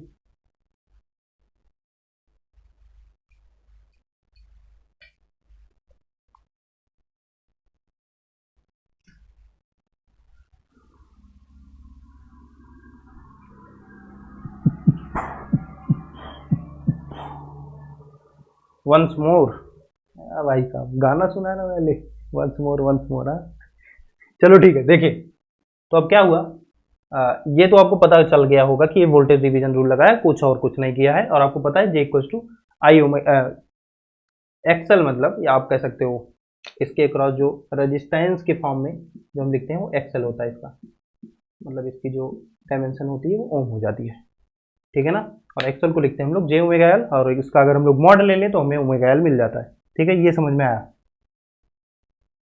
हाँ चलो रिपीट कर रहा हूँ, देखो तो ये आपको समझ में आ गया, ये आपका ट्रांसफर फंक्शन है, कोई भी एलिमेंट हो, ठीक है ना, उसके क्रॉस अगर हम लोग ट्रांसफर फंक्शन देखना चाह रहे हैं, ठीक, तो आप उसका वोल्टेज लीजिए डिवाइडेड बाई आपका सोर्स वोल्टेज, ये हमारा कहलाता है ट्रांसफर फंक्शन, जो कि एक डायमेंशनलेस क्वांटिटी होती है, ठीक है, और ट्रांसफर फंक्शन को कई बार टी भी लिखा जाता है, ठीक, बिल्कुल सही, इसको आप देख लीजिए, ये आप समझ गए होंगे। अब देखिए आपको ये पता है कि फोरियर ट्रांसफॉर्म अगर एफ ऑफ टी मतलब कोई टाइम का फंक्शन है, ठीक, उसका जो फोरियर ट्रांसफॉर्म है वो हमको किस में ले जाता है, टाइम का अगर फंक्शन है तो हम चले जाएंगे फ्रीक्वेंसी डोमेन में, क्यों, लैप्लास ट्रांसफॉर्म क्या करता है कि टाइम डोमेन में अगर हम हैं तो हम किस में चले जाएंगे, फ्रीक्वेंसी डोमेन में चले जाएंगे, ठीक है ना। तो क्या किया कि टाइम डोमेन में हमें हमारा एक फंक्शन था, उसका हमने लैप्लास ट्रांसफॉर्म किया तो वो फ्रीक्वेंसी डोमेन में चला गया, एफ ऑफ एस यहाँ पे मैं लिख रहा हूँ, ठीक है। अब इसी का अगर डिफरेंशिएशन का एक फंक्शन है, ठीक है, मान लीजिए ये फंक्शन था एफ ऑफ टी हमारा था साइन टी, मान लीजिए, ठीक है, और जो ये वाला फंक्शन है, अगर मैं इसका डिफरेंशिएशन करके यहाँ पे लिखूं, मान लीजिए ये फंक्शन है कॉस टी, ठीक है, तो अब इसका अगर मैं लैप्लास ट्रांसफॉर्म लूंगा तो होगा S into F of S, जहां पे एफ ऑफ एस जो है वो आपका लैप्लास ट्रांसफॉर्म है एफ ऑफ टी का, समझ पा रहे हो कि नहीं समझ पा रहे हो, ये समझ में आया ना, कि अगर हमारा एफ ऑफ टी का Laplace transform F of S है, मतलब कि कोई हमारा टाइम का फंक्शन है, उसका लैप्लास ट्रांसफॉर्म फ्रीक्वेंसी डोमेन में चले गए, और इसका अगर डिफरेंशिएशन का हम लोग लैप्लास ट्रांसफॉर्म लेते हैं तो एक एस बाहर आता है, ठीक है, क्योंकि हम लोग ऐसे लिखते हैं, देखो लैप्लास ट्रांसफॉर्म का जो फॉर्मूला होता है, हाँ ये लैप्लास ट्रांसफॉर्म का एक साइन मान सकते हो एफ ऑफ टी, तो दिस इक्वल्स टू लिखा जाता है 0 to infinity F of T E to the power minus S T and यहाँ पे डी टी, ठीक है ना, और यहाँ पे जो एस है, एस को हम लिखते हैं अल्फा प्लस आई ओमेगा, ठीक है ना, तो ये लिखा जाता है अल्फा प्लस आई ओमेगा, ओमेगा क्या हमारी फ्रीक्वेंसी है, अल्फा एक आप मान सकते हो कि डिकेइंग कांस्टेंट है, ठीक है ना, क्यों, क्योंकि आप यहाँ पे अगर अल्फा रखोगे तो यहाँ पे माइनस अल्फा टी आएगा, तो ये डिकेइंग फंक्शन है, ठीक है, तो ये हमारा अगर हमारा फंक्शन एफ ऑफ टी है, एफ ऑफ टी यहाँ पे लगोगे, इसका क्या कर दोगे आप, इंटीग्रेशन करोगे, तो आप किस में चले जाओगे, फ्रीक्वेंसी डोमेन में चले जाओगे, क्यों, क्योंकि इंटीग्रल हो जा रहा है आपका, डेफिनेट इंटीग्रल आप कर रहे हो टाइम के रिस्पेक्ट में, तो टाइम वाली जो क्वांटिटीज हैं वो गायब हो जाएंगी, सिर्फ आपको एस के फॉर्म में मिलेगा, मतलब कि आप किस में चले गए, टाइम डोमेन से फ्रीक्वेंसी डोमेन में चले गए, ठीक है, बिल्कुल सही, क्योंकि ये वाला आपका कुछ एक क्वांटिटी है 1 2 3 4 50 100 3000, और ये ओमेगा क्या है, फ्रीक्वेंसी है, तो मतलब कि किस में चले गए, फ्रीक्वेंसी में, बिल्कुल सही, ये समझ में आ गया। तो अब देखिए, तो ये हमारा हो गया लैप्लास ट्रांसफॉर्म, यहाँ पे हमने लगाया। अगर हम लोग इसका डिफरेंशिएशन करके इसका लैप्लास ट्रांसफॉर्म लेते हैं तो एक s बाहर आता है जो कि ये है s, ठीक है, ये बाहर आ जाता है, ठीक, और s of f of s होता है, ठीक। इस केस में हमें पता है कि इंडक्टर के अक्रॉस जो वोल्टेज ड्रॉप होता है वो होता है VL = L di/dt, ठीक। अगर हम लोग दोनों साइड क्या ले लें, लैप्लास ट्रांसफॉर्म ले लें, इसका लैप्लास ट्रांसफॉर्म ले लें, इसका लैप्लास ट्रांसफॉर्म ले लें, तो मजा ही आ जाएगा, ठीक है। तो यहाँ पे VL ऑफ s हो गया, L यहाँ पे बिल्कुल ये तो कांस्टेंट था बाहर ही रहेगा, d/dt, इसका आपने लैप्लास ट्रांसफॉर्म लिया, बिल्कुल सही। और इसको आप नीचे ला सकते हो, VL और L और S, मतलब कि ये जो क्वांटिटी है इसकी जो डायमेंशन है वो किसकी हो गई अब, क्योंकि V/I किसमें हो गया, V/I किसकी क्वांटिटी होती है, रेजिस्टेंस ना, तो ये किसकी क्वांटिटी हो गई या किसके डायमेंशन हो गया, रेजिस्टेंस का, ठीक है। या इसको हम लोग लिख सकते हैं, इसकी जो डायमेंशन है वो क्या हो जाएगी, ओम हो जाएगी, ठीक है ना, उसकी जो यूनिट होगी ओम होगी। उसको यूज करते हुए अगर मैं यहाँ पे अब ट्रांसफर फंक्शन लिखूँ T ऑफ S की फॉर्म में, ठीक है, तो यहाँ पे मैं लिखूंगा LS divided by R plus LS, ठीक है। तो ये अब ट्रू डायमेंशन है, ठीक है ना, क्यों, क्योंकि ये भी ओम हो गया, ये देखिए ये भी ओम हो गया जुड़ के, तो ओम ओम मतलब कट गए, और यहाँ पे आपको क्या मिला, एक डायमेंशन लेस क्वांटिटी यहाँ भी है और ये भी आपका डायमेंशन लेस हो गया, ठीक है। तो ये अब हमारा ट्रू डायमेंशन फुल जो हमारा रिजल्ट है वो कुछ ऐसा आएगा। और जो मतलब जो अभी तक हम लोग पढ़ते आए हुए जो j⍵L, इसमें अगर हम लोग लिखते हैं तो वो डायमेंशनली इनकरेक्ट होगा, ठीक है, बिल्कुल सही।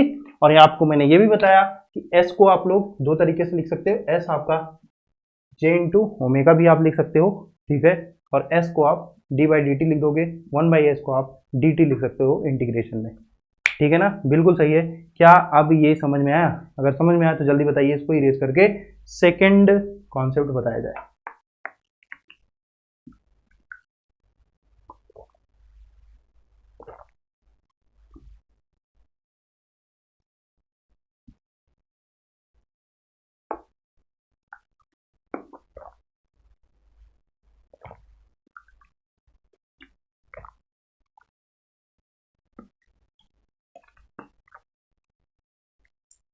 बोलो बोलो भाई साहब,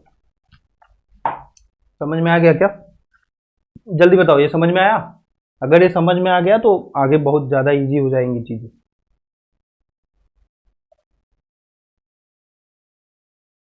चलो बिल्कुल सही, ठीक है। और ये सब नोट भी कर लिया होगा आप लोगों ने, तो मैं इसको इरेज भी कर दे रहा हूँ क्योंकि मैं दोबारा समझा रहा था, तो आप लोग ने नोट कर ही लिया होगा, ठीक है। तो अब मैं जो क्वेश्चन करूंगा, मतलब कि अगर मान लीजिए मैंने आपको कुछ भी दिया और उसको कहा मैंने इसका इक्विवेलेंट रेजिस्टेंस निकालिए, कुछ एक सर्किट दिया और कहा इक्विवेलेंट रेजिस्टेंस निकालो, ठीक है, और उसमें रेजिस्टेंस भी लगा, कैपेसिटेंस भी लगा है, इंडक्टर भी लगा है, ठीक है। तो आपको क्या करना पड़ेगा, उसका जो इक्विवेलेंट रेजिस्टेंस है उसको आपको फ्रीक्वेंसी डोमेन में ही निकालना है, ठीक है, इतना ध्यान में रखिएगा, ठीक, बिल्कुल सही। चलिए आइए अब हम लोग कुछ और चीजें करते हैं। तो ये हमारा था इंडक्टर पे थोड़ी कहानी, ठीक है भाई साहब। अब वोल्टेज रूल देख लिया आपने, वोल्टेज डिवीजन रूल, ऐसे करंट डिवीजन रूल भी आप कर सकते हो, कोई दिक्कत है नहीं इसमें।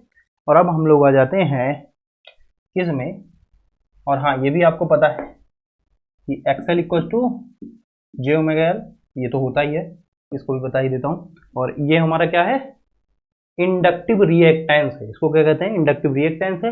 और इसका अगर हम लोग क्या करते हैं, मैग्नीट्यूड निकाल लें तो हो जाएगा ⍵L, ठीक। और इसका जो ग्राफ है वो कुछ ऐसा आता है, ठीक है, ये XL है, ये ओमेगा है, L हमारा कांस्टेंट है, ऐसा कुछ ग्राफ आएगा, लीजिए, ठीक है भाई साहब।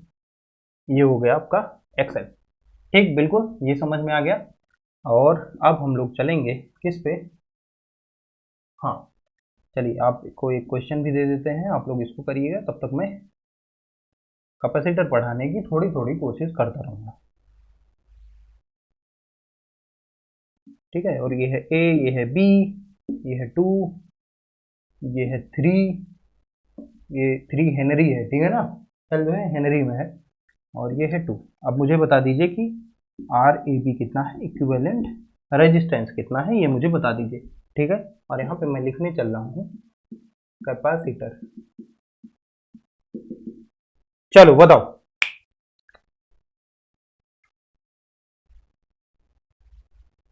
बिल्कुल बिल्कुल, लैपलास वाले लेक्चर का मैं बिल्कुल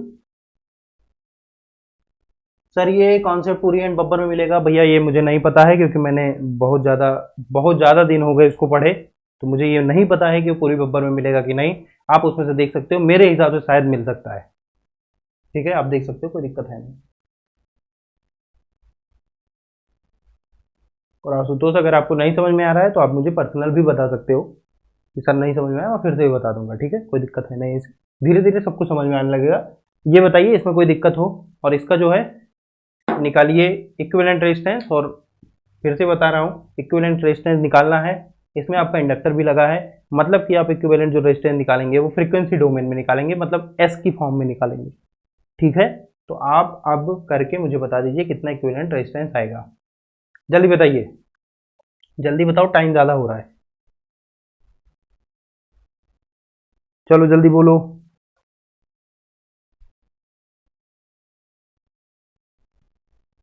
जल्दी बोलो, मुंह तो खोलो।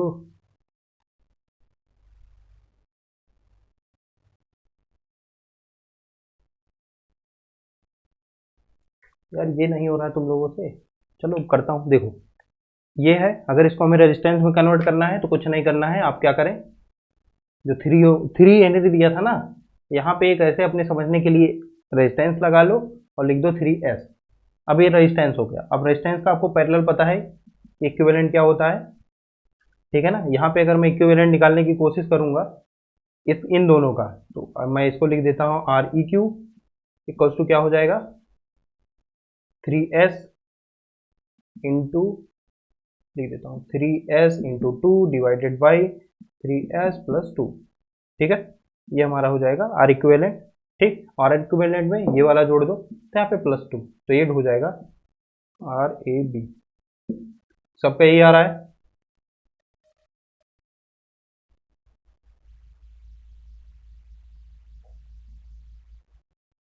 सर नहीं होगा मुझसे, ये नहीं होगा। अरे यार, इसको मैंने कहा ना कि आपको इंडक्टर को किसमें, रेजिस्टेंस में बदल देना है। तो क्या करना है, जैसे बदलते थे ना, अभी तो आपको पता चला कि जो रेजिस्टेंस है उसको अगर मैं L इंटू एस कर दूंगा तो इसकी जो यूनिट है वो भी ओम हो जाएगी, इसकी भी यूनिट ओम हो जाएगी। तो आपको अब रेजिस्टेंस का तो आपको खेलना आता है ना रेजिस्टेंस से, तो खेलो देखो। तो आ रहा है 15s+1/3s, मे बी हो जाए सही, आपका पता नहीं, करके देख लेते हैं। तो यहाँ पे हो गया 6s प्लस, यहाँ पे देखो 6s+4 डिवाइडेड बाई 3s+2। मेरे हिसाब से मेरा आ रहा है 12s+4 डिवाइडेड बाई 3s+2, ऐसा कुछ आ रहा है। 3s इसलिए किया क्योंकि इसको यहाँ पे क्या लगा था, इंडक्टर लगा था। हमें अगर इक्विवेलेंट रेजिस्टेंस निकालना है तो मतलब कि इसकी यूनिट कितनी होनी चाहिए, ओम ही होनी चाहिए, है कि नहीं, होनी चाहिए भाई साहब, है कि नहीं। तो यहां से अगर इसको इसकी, क्योंकि हम जोड़ तभी सकते हैं, दो क्वांटिटीज हम तभी जोड़ सकते हैं ना जब उसकी यूनिट सेम हो। कभी ऐसा देखे हो कि फोर्स और इलेक्ट्रिक फील्ड को जोड़ते हुए, फोर्स प्लस फोर्स जोड़ोगे ना, तो दो क्वांटिटीज तभी जुड़ती हैं जब उनका जो यूनिट है, जो डायमेंशन है, वो सेम हो। हाँ, और S equal to J omega होता है, तो आप लोग यहाँ पे जे ओमेगा भी रख के देख सकते हो, कोई दिक्कत नहीं, फ्रीक्वेंसी डोमेन में चले गए। ठीक है ना, लेकिन वहां पे इमेजिनरी क्वांटिटी जे क्या है हमारा, जे, यार इमेजिनरी में बोलूंगा फिर आप कहोगे सर इमेजिनरी क्वांटिटी क्या आता है। तो एक बार आपको मैं लैपलास ट्रांसफॉर्म का लेक्चर जो है, जो मैंने यूट्यूब पे ही लिया था, अब भी है यूट्यूब पे, तो मैं इसको शेयर कर दूंगा आप लोगों को, आप उसको एक बार जरूर देखिएगा। ठीक है, ये समझ में आया। गौरव कह रहे हैं मैं लेट हो गया ज्वाइन करने में, बहुत अच्छा किए आप, बिल्कुल लेट हो जाइए, मैं तो कह रहा हूँ क्लास ही मत लीजिए, तब ज़्यादा समझ में आएगा। तो ये समझ में आ गया होगा।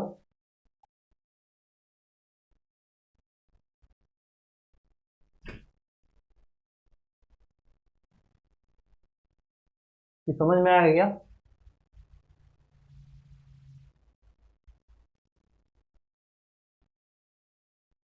आया क्या समझ ये, अगर आया तो आगे बढ़ूँ, नहीं आया तो फिर से बताऊँ।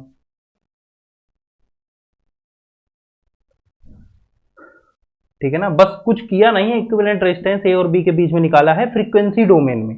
किस डोमेन में? फ्रीक्वेंसी डोमेन में। ठीक है भाई साहब, सिर्फ इतना किया। ठीक है, रेजिस्टेंस यहाँ पे था क्योंकि सभी यूनिट्स हमें रेजिस्टेंस में लानी पड़ेगी, इसीलिए इसको लिखा एल एस। एल कितना है? 3। एस हमारा फ्रीक्वेंसी डोमेन है, जो कि मैंने बताया एस फ्रीक्वेंसी डोमेन को एस से रिप्रेजेंट कर रहे हैं। ठीक है, तो इसीलिए ये हमारा 3s लिख दिया और ये हमारा इक्विवेलेंट रेजिस्टेंस निकल के आ गया। ठीक है, ये समझ में आया। आइए हम लोग देख लेते हैं कैपेसिटर। तो कैपेसिटर क्या होता है? जैसे आपका इंडक्टर जो है वो करंट के चेंज को अपोज करता है, वैसे जो हमारा कैपेसिटर है ना वो वोल्टेज के चेंज को अपोज करता है। ठीक है ना, तो आइए देख लेते हैं क्या होता है भाई साहब। एकदम सिंपल है, जिसको इंडक्टर समझ में आया होगा उसको कैपेसिटर भी आराम से समझ में आ जाएगा, कोई दिक्कत है नहीं, और 2 मिनट में मतलब क्लियर सब। देखो तो क्या कर लेते हैं हम लोग, यहाँ पे लिख देते हैं कैपेसिटर मस्त तरीके से, और आपको पता है कैपेसिटर को दो ऐसे पैरेलल प्लेट लगा दो, ऐसे धड़ाक से जोड़ दो। ये है हमारा आइडियल कैपेसिटर। ठीक है, और यहीं पे अगर रियल वाला बनाना है तो यहाँ पे एक छोटा सा रेजिस्टेंस भी ऐसे ऐड होता है। ठीक है, तो ये हमारा है रियल कैपेसिटर। तो मैंने बताया और आपको पता है कि इसका अगर कैपेसिटेंस है C, ठीक है, यहाँ पे कोई हमारा वोल्टेज सोर्स लगा है। ठीक है, और इसमें मैं ये मान रहा हूँ कि जो चार्ज इंड्यूस हो रहा है Q, उसको हम लोग कह रहे हैं, तो Q इक्वल टू होता है C इंटू V। ये आपको पता होगा, Q इक्वल टू CV। ये सबको पता होगा कि अगर हमारे पास यहाँ पे एक पोटेंशियल डिफरेंस लगा दिया जाए तो इसमें जो चार्ज फ्लो होगा कितना होगा? Q equal to C into V होगा। ठीक है, बिल्कुल सही। और आपको ये भी पता है, ठीक है, ये पता नहीं है, मैं ये बता रहा हूँ कि अब क्या करना है। देखो, जैसे आपको ये पता है कि मतलब अभी तक जो हम लोग पढ़ते आए थे वो हमारा ये था कि जो हमारा इंडक्टर है वो करंट के चेंज को क्या करता है? अपोज करता है। वैसे यहाँ पे भी देखिए, अगर हमारा V जो है वो टाइम वेरिंग हो गया, ठीक है ना, अगर वो टाइम पे डिपेंड करने लगा और दोनों तरफ हमने डिफरेंशिएशन ले लिया, तो क्या हो जाएगा? dq by D T equal to C dv by D T. हो जाएगा कि नहीं? बिल्कुल हो जाएगा। ठीक है, और यहाँ से dq बाई डी टी आपको पता है कि क्या होता है? करंट, तो c dv by D T, ये हम लोग लिख सकते हैं। और आपको ये भी पता है, यहाँ से देखो, ध्यान से देखिएगा, देखिए यहाँ से आपको ये भी पता है कि d बाई जो dt है इसको हम फ्रीक्वेंसी डोमेन में कैसे लिख सकते हैं। देखो, ये तो हमारा हो गया करंट, कि कैसे हमारा जो कैपेसिटर है वो वोल्टेज के चेंज को क्या करता है? अफेक्ट करता है या अपोज करता है, ये हमें यहाँ से पता चल गया। ठीक है ना, माइनस प्लस साइन यार अपने हिसाब से लगा लेना, जिसके रिस्पेक्ट में डिफरेंशिएशन रहता है मैं उसी को कह देता हूँ कि इसके चेंज को अपोज करता है। इसको आप नीचे ले जाएंगे, जैसे जैसे ये चेंज करेंगे सी भी आपका चेंज करेगा। ठीक है, तो देखिए क्या होगा, आपको पता है कि d बाई डी टी आपका फ्रीक्वेंसी डोमेन में क्या लिख देते हैं हम उसे? यस, एस से रिप्रेजेंट कर देते हैं, तो आई इक्वल टू क्या हो जाएगा? C S into V. ठीक है, या मैं इसको लिख सकता हूँ, या v ऑफ s यहाँ पे लिखेंगे, क्योंकि सभी चीजें फ्रीक्वेंसी डोमेन में चली गई हैं। ठीक है ना, मतलब कि दोनों तरफ हमने क्या ले लिया है? लैपलास ट्रांसफॉर्म ले लिया। ये आई ऑफ टी था। ठीक है भाई साहब, तो यहां से अब मुझे ये मिला कि v by I equal to 1 by C S हो जाएगा, मतलब v of s equal to,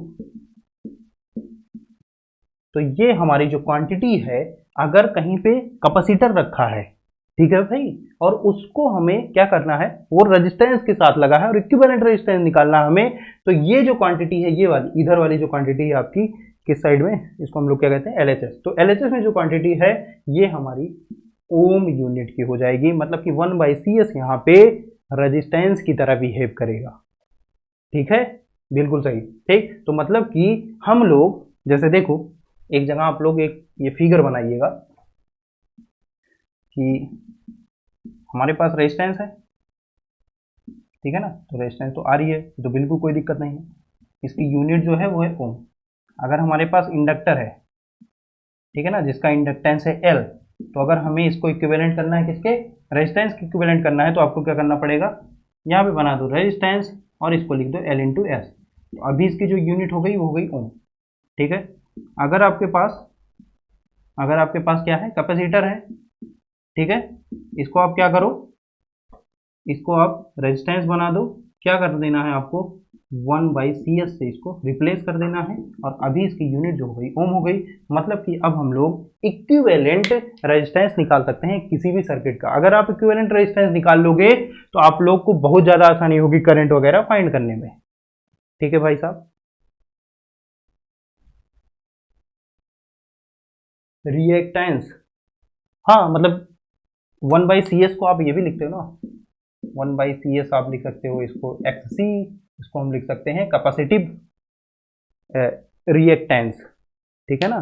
जैसे आपका XL जो है, जिसको हमने XL क्या था, L इंटू एस, यहाँ आप लिखते थे इसको ओमेगा L, या इसको आप लिख सकते हो देखो XC, सो अगर XC है तो इसको हम लिख सकते हैं 1/j⍵c this equal to XC, और इसको अगर हम लोग मॉड ले लें दोनों तरफ इसका मैग्नीट्यूड तो ये हो जाएगा 1/ω_c, और यहाँ पे x ऑफ c। ठीक है, तो ये हमारा हो गया, ये हमारा क्या हो गया भाई साहब, ये हमारा एक्सल हो गया। इसको हम लोग कहते हैं इंडक्टिव रिएक्टेंस, इसको हम लोग कहते हैं कैपेसिटिव रिएक्टेंस।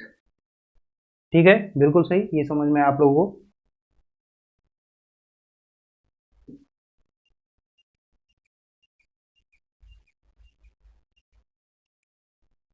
ठीक है, ये समझ में आ गया, अगर समझ में आया तो मुझे बताइए।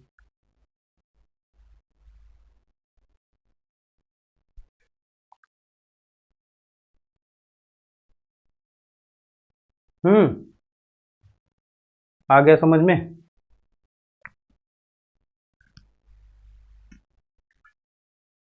ये समझ में आया क्या,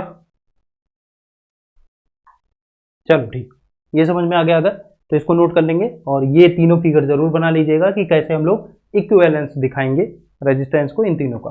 ठीक है, और यहां से एक चीज और आपको पता चल रही है, देखो ये फ्रीक्वेंसी पे डायरेक्टली प्रोपोर्शनल है, मतलब कि फ्रीक्वेंसी बढ़ती जाएगी आपका। यहाँ पे देखो, यहाँ पे देखो, हाँ जैसे आपका जो एक्सेल है, एक्सेल को आप कह सकते हो कि रेजिस्टेंस है, रेजिस्टेंस ऑफर्ड बाई इंडक्टर। ठीक है ना, तो क्या वो कर रहा है, वो ओमेगा पे डिपेंड कर रहा है, मतलब ओमेगा डायरेक्टली प्रोपोर्शनल है। जैसे जैसे आप फ्रीक्वेंसी बढ़ाते जाओगे, इनपुट जो सिग्नल है अगर उसकी आप फ्रीक्वेंसी इंक्रीज करते जाओगे तो जो रेजिस्टेंस है, जो रेजिस्टेंस ऑफर हो रहा है इंडक्टर के द्वारा, वो बढ़ता चला जाएगा। ठीक है, बिल्कुल सही है, ये समझ में आया। यहां पे देखिए, हाँ यहाँ पे देखिए, मतलब बढ़ाओगे तो बढ़ेगा, घटाओगे तो घटेगा, यहाँ पे डायरेक्टली प्रोपोर्शनल है, लेकिन यहाँ पे देखो इनवर्सली प्रोपोर्शनल है। ठीक है ना, मतलब कि यहाँ पे देखो फ्रीक्वेंसी के क्या है, इनवर्सली प्रोपोर्शनल है। मतलब कि अगर मैं फ्रीक्वेंसी को अगर इनफाइनाइट कर दूं, बहुत ज्यादा फ्रीक्वेंसी कर दूं, ठीक है, तो क्या हो जाएगा, फ्रीक्वेंसी अगर हमारी इनफाइनाइट हो गई तो मीन्स हमारा जो एक्सी है, मतलब कि कैपेसिटर के द्वारा जो ऑफर किया गया रेजिस्टेंस है वो जीरो हो जाएगा। अगर हमारे पास फ्रीक्वेंसी जीरो है तो कैपेसिटर के द्वारा जो हमें रेजिस्टेंस मिलेगा वो क्या मिल जाएगा, इनफाइनाइट मिल जाएगा। मतलब कि अगर आपके पास कोई डीसी करंट है, डीसी करंट में क्या होता है, फ्रीक्वेंसी चेंज नहीं होती, फ्रीक्वेंसी क्या होती है, कांस्टेंट होती है ना, है कि नहीं। जैसे देखो फ्रीक्वेंसी कांस्टेंट नहीं, जीरो होती है, सॉरी। जैसे ये हमारे पास कोई डीसी लाइन है, तो डीसी लाइन का जो ग्राफ बनता है, आईवी कैरेक्टरिस्टिक बनती है, या आई वर्सेस टी, आई वर्सेस टी या वी वर्सेस टी, वो क्या होता है, कांस्टेंट लाइन होती है। मतलब कि इसमें जो फ्रीक्वेंसी होती है वो क्या होती है, वो जीरो होती है ना। तो मतलब कि जो अगर हमारे पास कोई डीसी लाइन है जिसकी फ्रीक्वेंसी है जीरो, ठीक है, तो अगर उसके बीच में कहीं भी किसी भी कनेक्शन में अगर हम लोग क्या लगा दें, क्या लगा दें भाई साहब, एक लगा दें हम लोग कैपेसिटर, तो पूरी जो सर्किट आगे वाली ना डिस्कनेक्ट हो जाएगी। मतलब कितना रेजिस्टेंस ऑफर करेगा, ये इनफाइनाइट रेजिस्टेंस ऑफर करेगा और करंट को जाने ही नहीं देगा। ठीक है, जैसे आपका क्या कर दें, किसी पाइप से पानी जा रहा है और हम क्या कर दें, पाइप को ऐसे पकड़ के दाब दें, तो क्या होगा, पानी यहीं से आएगा, यहीं लौट जाएगा, ये फट जाएगा लेकिन पानी इधर जाएगा नहीं। ठीक है, और अगर हम ये मान लें कि वॉल इतनी ज्यादा थिक है या इतनी ज्यादा मजबूत है कि नहीं फट सकता, तो क्या करेगा, पानी इसके आगे नहीं जाएगा, वो वापस ही चला जाएगा या इसी में से घूमता रहेगा इधर उधर, है कि नहीं है। ठीक है, तो आपको क्या करना है, अगर ओमेगा हम जीरो रख देते हैं तो हमारा एक्सी है, मतलब कि जो रेजिस्टेंस ऑफर करेगा क्या हमारा कैपेसिटर, वो इनफाइनाइट हो जाएगा और हमारी आगे सर्किट में करंट फ्लो ही नहीं होगी। ठीक है, तो ये आपको समझ में आया। अंकित यादव कह रहे हैं कब तक चलेगी लेक्चर, भैया अभी टाइम है, पढ़ लो। ठीक है,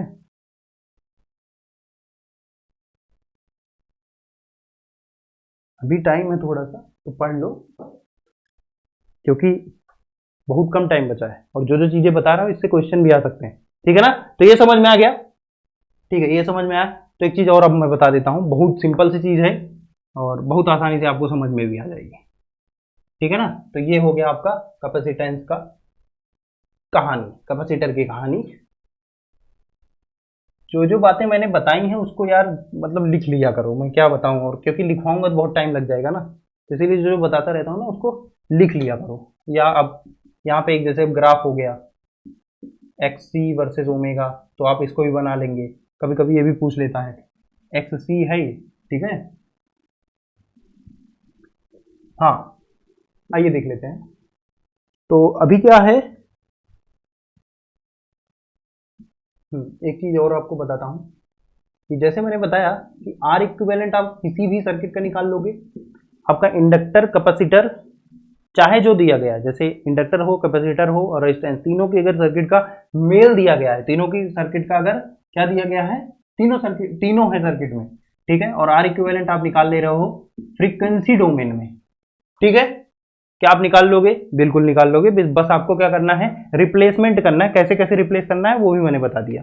तो अब क्या करना है, जब आपने ये आर इक्विवेलेंट फ्रीक्वेंसी डोमेन में निकाल लिया ना, तो अब आप कुछ मत करिए, देखिए एस इक्वल टू पुट कर दीजिए जे ओमेगा। ठीक है, जहां जहां एस है वहां पे क्या रखना है, जे ओमेगा रखना है। और जे का जैसे आपका कुछ एक पार्ट आएगा ना, जैसे आप जब निकालोगे तो लिखोगे R equivalent of J omega. ठीक है ना, ठीक, तो जे ओमेगा की फॉर्म में कुछ ना कुछ एक्सप्रेशन आएगा।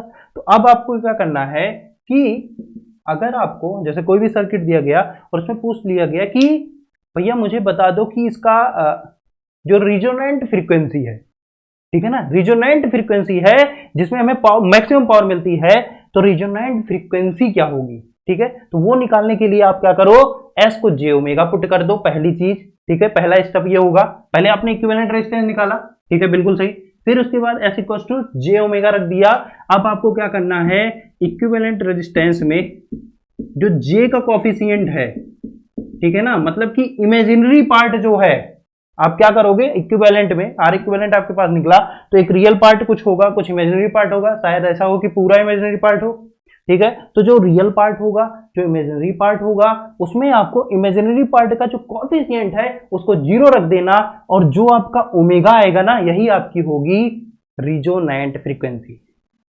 ठीक है, इतना आपको समझ में आया? जैसे मैं एक आपको करके बताता हूं, आपको सीरीज आरएलसी सर्किट पता है ना, यहाँ पे एक मान लीजिए हमारे पास एक सोर्स वोल्टेज है, ठीक है, और ये हमारे पास रेजिस्टेंस यहाँ पे लगा दिया, यहाँ पे इंडक्टर, यहाँ पे कैपेसिटर, तो ये हो गया आर, ये हो गया एल, ये हो गया सी। तो अब देखो यहाँ पे आपको पता है, यहाँ पे अगर आपको रेजिस्टेंस लगाना है तो रेजिस्टेंस यहाँ पे लगा दो, इंटू एल एस कर दो। यहाँ पे अगर आपको रेजिस्टेंस लगाना है तो रेजिस्टेंस लगा दो, इसको 1/CS कर दो। ठीक है, अब तीनों को जोड़ लो, तो आर इक्विवेलेंट हमारा फ्रीक्वेंसी डोमेन में क्या हो गया, यहाँ पे एस लिख रहा हूँ मतलब फ्रीक्वेंसी डोमेन में, तो R plus L S plus 1/CS, ये हो गया कि नहीं? ठीक है, अब देखिए अगर मुझे क्या निकालनी है, रिजोनेंट फ्रीक्वेंसी निकालनी है। इस केस में आपको रिजोनेंट फ्रीक्वेंसी पता है कि क्या होती है, ओमेगा इक्वल टू 1/√LC, यही तो होती है भाई साहब, ये होती है ना।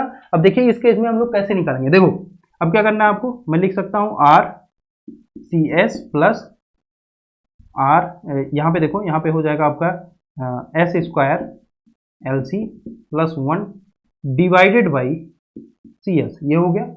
ठीक है, बिल्कुल सही, ये हमने लिख दिया। अब यहां से देखो दिस इंप्लाइज, अब देखो एस को मैंने कहा जे ओमेगा रखिए, तो जे ओमेगा रखिए, तो हो गया आर सी जे ओमेगा प्लस यहाँ पे देखो जे स्क्वायर ओमेगा स्क्वायर, जे होता है भैया √(-1), ये वही इमेजिनरी क्वांटिटी की तरह है। ठीक है, तो इसका स्क्वायर करोगे तो -1, और यहाँ पे ओमेगा स्क्वायर भी आएगा, तो मतलब कि यहाँ पे मैं लिख सकता हूँ minus omega square L C. लिख सकते हो कि नहीं लिख सकते हो? बिल्कुल लिख सकते हो। फिर यहाँ पे देखो, यहाँ पे है +1 divided by j omega and सी।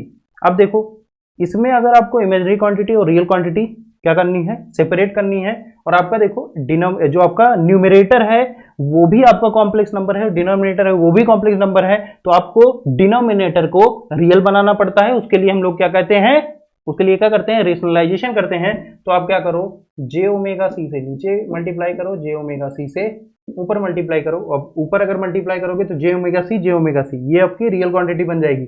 इसमें मल्टीप्लाई करोगे तो आपकी इमेजिनरी क्वांटिटी बनेगी, इसमें मल्टीप्लाई करोगे तो ये भी आपकी इमेजिनरी क्वांटिटी बनेगी। तो आप देखिए यहां से आपको मिलेगा, देखो तो हाँ वहां से आप कर सकते हो। तो मतलब यार अब तो सिंपल ही हो गया ना, कोई दिक्कत है नहीं।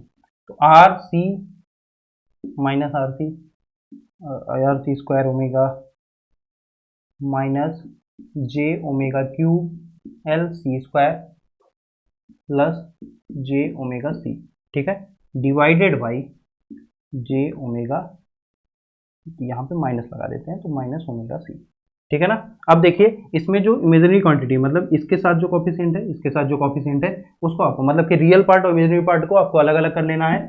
आप यहाँ से अलग अलग करोगे तो आपको मिलेगा, देखो मतलब आपको सिंपल दिख ही रहा है, यहाँ से जे ओमेगा सी है तो ओमेगा सी यहाँ पे कैंसिल हो जाएगा। तो आप देखो ये बनेगा आपको माइनस माइनस ऊपर मल्टीप्लाई कर दो, तो यहाँ पे मिल गया हमें R C square omega plus j यहाँ पे ले लोगे कॉमन, क्योंकि यहाँ पे भी देखो माइनस है प्लस हो जाएगा। तो यहाँ से हमें जे मिला और यहाँ पे मिला हमें, और यहाँ पे देखो ओमेगा सी है तो यहाँ से ओमेगा ओमेगा कट जाएगा, यहाँ पे भी ओमेगा कट जाएगा। तो ये R C plus j omega square L into सी, ठीक है ना, क्योंकि यहाँ से देखो एक ओमेगा कट गया तो ओमेगा स्क्वायर और यहाँ पे एल सी, और माइनस माइनस यहाँ से देखो ओमेगा सी, ठीक है ना, तो माइनस 1, तो दिस इक्वल्स टू मतलब डिवाइडेड बाई, या मैं ऐसे लिख सकता हूँ कि डिवाइडेड बाई क्यों लिख रहा हूँ, ठीक है ना, ऐसा कुछ हो जाएगा। ठीक, अब मैंने कहा कि जो इमेजरी पार्ट है इसको जीरो रख देना, तो इमेजरी पार्ट को जीरो रखो तो हो जाएगा omega square L C minus 1 this equals to zero, तो omega equals to 1 by root L C. देख रहे हो, तो ये हमारी आ गई रिजोनेंट फ्रीक्वेंसी किसी भी सर्किट की। सर कैपेसिटर की चार्ज स्टोरेज पे, देखो कैपेसिटर में जो चार्ज स्टोर होता है तो क्या होता है, देखो Q equals to C into V. मुझे ये बताओ कि क्या इसमें कुछ फ्रीक्वेंसी का मैटर आ रहा है क्या? फ्रीक्वेंसी का अगर मैटर आ रहा है आप खुद ही देख सकते हो ना, अगर इसमें फ्रीक्वेंसी का कुछ कुछ भी इफेक्ट पड़ रहा है तो हाँ फ्रीक्वेंसी का इफेक्ट पड़ेगा, अगर नहीं पड़ रहा है तो कोई दिक्कत नहीं है।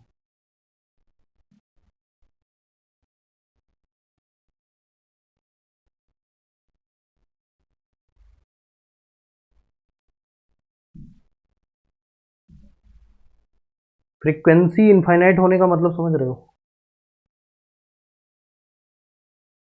फ्रीक्वेंसी इनफाइनाइट होने से कैपेसिटर कोई भी रेजिस्टेंस आपका ऑफर नहीं करेगा, ठीक है ना, मतलब कि वो सर्किट में ऐसे ही पड़ा रहेगा, कोई उसका काम रहेगा ही नहीं। ये समझ में आया क्या?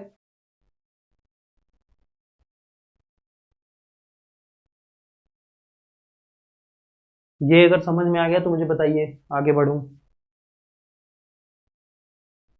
जल्दी बताइए जल्दी बताइए जल्दी बताइए, 1 मिनट में बताइए और आगे बढ़ें, और लेट हो रहा है अब क्योंकि मुझे भी काम है। ये समझ में आ गया? जिसे नहीं समझ में आया एक बार और वीडियो लेक्चर यही वाला पार्ट फिर से देख लेना कि मैं क्या कह रहा हूँ, ठीक है।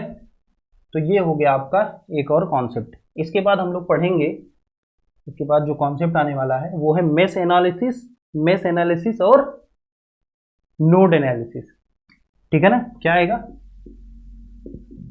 मेश एनालिसिस, ठीक है, और आपका है नोड एनालिसिस। नोड एनालिसिस ये दोनों चीजें जिसने अच्छे से कर ली, मतलब जिसको ये दोनों चीजें यूज करना आ गया, उसका लगभग कोई भी क्वेश्चन गलत नहीं होगा इलेक्ट्रॉनिक्स में, एनालॉग इलेक्ट्रॉनिक्स में, सर्किट थ्योरी में, ठीक है।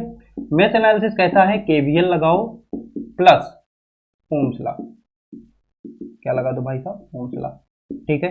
ये नोड एनालिसिस कहता है भाई साहब केसीएल लगा लो और लगा लो ओम्स लॉ, ठीक है। आपको केवीएल पता है, ठीक। केवीएल क्या कहता है कि किसी एक क्लोज्ड लूप में सम ऑफ करंट जो है, सॉरी सम ऑफ वोल्टेज, वो क्या होना चाहिए, जीरो होना चाहिए, है कि नहीं, ठीक है ना। तो किसी एक क्लोज लूप में sum of voltage at any instant of time क्या होगा, जीरो होगा, बिल्कुल। तो केवीएल हो गया आपका। और ओम्स लॉ का मतलब क्या हो गया कि जहां पे आपको करंट पता है, रेजिस्टेंस दिया है, V equals to I R लगा दो, ठीक है। तो केवीएल आपको पता हो गया, ओम्स लॉ आपको पता है, V equals to I into R. Node analysis कहता है कि KCL plus Ohm's law means Kirchhoff's current law means कि क्या हो गया कि जिस नोड पे, किसी भी एक नोड पे जितना इनकमिंग करंट होगा उतना ही आउटगोइंग करंट होगा। मतलब कि किसी एक इंस्टेंट ऑफ टाइम पे किसी एक नोड पे सम ऑफ करंट, नेट करंट वो होना चाहिए जीरो, ठीक है। ये आपका केसीएल हो गया। और आपको ओम्स लॉ क्या पता है कि V equals to I R, I equals to V by R भी आप लिख सकते हो, ठीक है। तो ये आपको हो गया KVL summation of I V of I at any instant of time this equals to zero, ठीक है, इन ए क्लोज्ड लूप, ठीक है भाई साहब। और केसीएल आपका कहता है कि sum of current at any node, एक नोड से आपका जो सम ऑफ करंट होगा वो जीरो होगा, ठीक है ना। मतलब जितना करंट आएगा उतना ही आपका निकलना चाहिए वहां से। और ओम्स लॉ इस केस में हो जाएगा I equals to V by R, और V आपका क्या है, पोटेंशियल डिफरेंस, ठीक है। ये समझ में आ गया, ठीक। तो ये हमारी मेश एनालिसिस, ये है नोड एनालिसिस। इसको नोट करिए, इस पे अब एक एक एग्जांपल करेंगे और अपना लेक्चर यहीं खत्म करेंगे, क्योंकि मैं थक के चूरा चूर हो गया हूँ, ठीक है।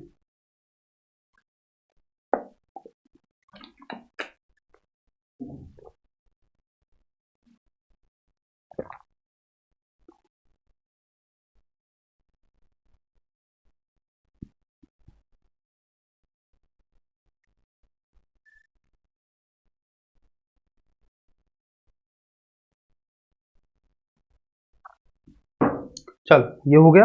अब आइए देख लेते हैं, सिंपल सा एक बताऊंगा, फिर उसके बाद आप लोग, आपको असाइनमेंट दे दूंगा, आप उसको करेंगे सॉल्व और डिस्कस करेंगे, मुझसे भी डिस्कस कर लेना, आपस में भी डिस्कस करना। चलो ठीक, देखो मेश एनालिसिस क्या कहती है।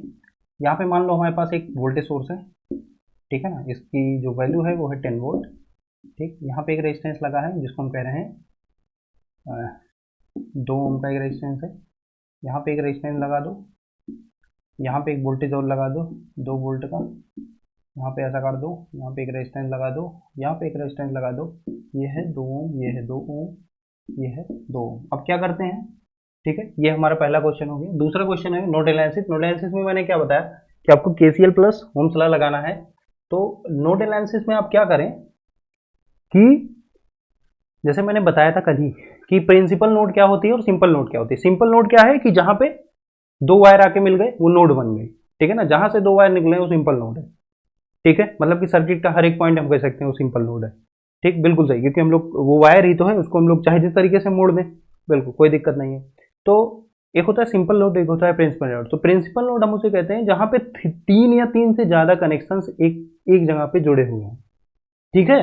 तो क्या होगा, जैसे मान लीजिए मेरे पास ऐसा कुछ है, यहाँ पे एक रेजिस्टेंस है और यहाँ पे एक वोल्टेज सोर्स है, ठीक है ना, इसका वोल्टेज है 8 वोल्ट। यहाँ पे एक रेजिस्टेंस है, ऊपर नीचे चाहे जहाँ लगा लो यार, यहाँ पे लगा लेते हैं ऊपर, ठीक है ना। यहाँ पे रेजिस्टेंस है, इसका 2 ओम है, 2 ओम 8 वोल्ट है, ठीक। और ये हमारा एक रेजिस्टेंस यहाँ पे लगा है जिसकी वैल्यू है 3 ओम, ठीक है। अब देखिए यहाँ पे, देखिए ये वाला नोड जो है वो क्या है, देखो यहाँ पे 2 वायर जुड़े हुए हैं, मतलब ये सिंपल नोड हो गया। ये वाला जो नोड है ये भी सिंपल नोड हो गया। लेकिन ये वाला नोड देखो, 1 वायर 2 वायर 3 वायर, मतलब कि यहाँ पे ये वाला जो नोड है ये है प्रिंसिपल नोड। क्या भाई साहब, प्रिंसिपल नोड। अब क्या करना है, जब आपने ये डिसाइड कर लिया कि प्रिंसिपल नोड हमारा क्या है, तो उसी के जस्ट नीचे, ठीक है, एक क्या करो आप खुद से ही, एक अगर क्वेश्चन में दिया गया है तो एक ग्राउंड कनेक्शन यहाँ पे दिया ही होगा नोड एनालिसिस लगाने के लिए। अगर नहीं दिया गया है तो आप यहाँ पे एक ग्राउंड कनेक्शन खुद ही कर लें, ठीक है ना। जैसे ही आपने यहाँ पे ग्राउंड कनेक्शन किया तो अब आप बता सकते हो कि इस वायर में, मतलब इस वायर में कितना करंट जा रहा है, इस वायर में कितना करंट जा रहा है और इस वायर में कितना करंट जा रहा है, यूजिंग ओम्स लॉ, ठीक है, बिल्कुल सही। अब देखिए इसमें क्या करते हैं, मेश एनालिसिस में क्या करते हैं, मेश एनालिसिस में क्या करते हैं हम लोग, जैसे 10 वोल्ट का है, 2 वोल्ट का है, आपको पता है कि वोल्टेज सोर्सेज हैं, ये करंट क्या करेंगे, मान लीजिए करंट कुछ I1 ये पास कर रहा है, आप इससे भी करंट निकाल सकते हो, इससे भी करंट निकाल सकते हो, कोई दिक्कत नहीं, ठीक है। एक से करंट निकालें, ठीक, और ज़्यादा सिंपल होगा अगर आप एक से ही करंट निकाल रहे हो, कोई दिक्कत नहीं। ठीक है, तो मैं ये मान रहा हूँ कि जो ज़्यादा वोल्टेज सोर्स है वो उसी से ही करंट निकलेगा, कुछ आई। ठीक है, आई करंट यहाँ से निकला। ठीक है, बिल्कुल सही, जितना करंट यहाँ से निकला है उतना ही करंट इसमें आना चाहिए, तभी ये सर्किट कंप्लीट होगी, तभी हमारा काम सही होगा। देखिए आई आया यहाँ पे, क्योंकि ये देखो ये सीरीज में है तो इसमें भी आई करंट गया। अब देखो यहाँ पे दो वायर्स, दो नोड्स है, देखो दो वायर बट गए हैं। अगर दो वायर हमारे बट गए हैं, मतलब कि एक में अगर मैं करंट I1 मान लेता हूं तो दूसरे वाले में करंट जाएगा I माइनस I1। ठीक है ना, क्योंकि इस नोड पे KCL हमारा वैलिड होना चाहिए ना, जितना करंट आए उतना ही जाएगा, है कि नहीं। कोई भी चार्ज यहाँ पे एक्यूमुलेट नहीं हो रहा है, या हम ऐसे कहते हैं कि KCL जो हमारा है, KCL जो आप लिखते हो, KCL अपना क्या लिखते हो कि summation of I equal to 0 लिखते हो कि नहीं लिखते हो। ठीक है ना, तो I इक्वल टू क्या लिखा जाता है, देखो Q बाई टी, ये भी लिख सकते हो। तो यहाँ पे देखो अगर मैं एक इंस्टेंट ऑफ टाइम की बात करूं, ठीक है, तो ये तो हमारा कांस्टेंट है, तो ये इधर गया 0, तो ये कंजर्वेशन ऑफ चार्ज की भी बात करता है, मतलब कि इस वाले पॉइंट पे कोई चार्ज एक्यूमुलेट नहीं हो रहा है, जितना चार्ज आया उतना चार्ज निकल गया। ठीक है ना, तो KCL ये भी बताता है। ठीक है, तो अब क्या हुआ, KCL इस पॉइंट पे वैलिड हुआ, I1 इधर आ गया, I माइनस I1 इधर गया, ये पूरी वायर जो है वो देखो सीरीज में है, तो मतलब कि I माइनस I1 टोटल में जाएगा। यहां जब पहुंचे तो यहां से I1 आया, यहां से I माइनस I1 आया, दोनों यहाँ पे जुड़ गए, जुड़े ना, देखो यहाँ पे I1 है, यहाँ पे I माइनस I1 है, दोनों जुड़ के इधर आए, कितना देखो I1 I1 ये जुड़ जाएगा, कट जाएगा, तो यहाँ पे I आया, मतलब I गया और I चला आया, मीन जो हमारा कंसिडरेशन है वो सही हो गया, जितना करंट यहाँ से निकलेगा उतना ही करंट इसमें वापस आ जाना चाहिए। ठीक है, ये समझ पा रहे हो, बिल्कुल सही। ठीक, अब देखिए ये आपने बांट लिया। अब आपको पता है कि एक जो मेश है या एक जो क्लोज्ड सर्किट है वो ये है और दूसरी है ये, तो इसमें आप क्या लगाएं, KVL लगाएं, और इसमें आप KVL लगाएं और आप देखें इन दोनों को सॉल्व करें। यहाँ पे देखिए कितने अननोन है, 2 अननोन है, 2 ही आपके पास क्या है, सर्किट है। आप एक सर्किट ऐसी भी कर सकते हैं क्लोज, एक ये भी क्लोज सर्किट है। ठीक है ना, पूरे में बाहर वाली जो सर्किट है, एक सर्किट ये वाली है, एक ये है, एक ये है। ठीक है, मतलब कि अगर 3 अननोन होते, मीन्स अगर आप यहाँ पे I1 मानते, यहाँ पे I2 मानते और यहाँ पे लिखते I equal to I1 plus I2, ठीक है ना, 3 अननोन मानते तब भी हो जाता। ठीक है, कोई दिक्कत नहीं। तो यहाँ पे देखो अब क्या करना है, अब देखो कैसे KVL लगाना है इसमें, इस वाले लेग में, जिसको मान लो पहला जो मेश है, मेश का मतलब हो गया एक क्लोज सर्किट। ठीक है ना, ऐसा आप मान सकते हो।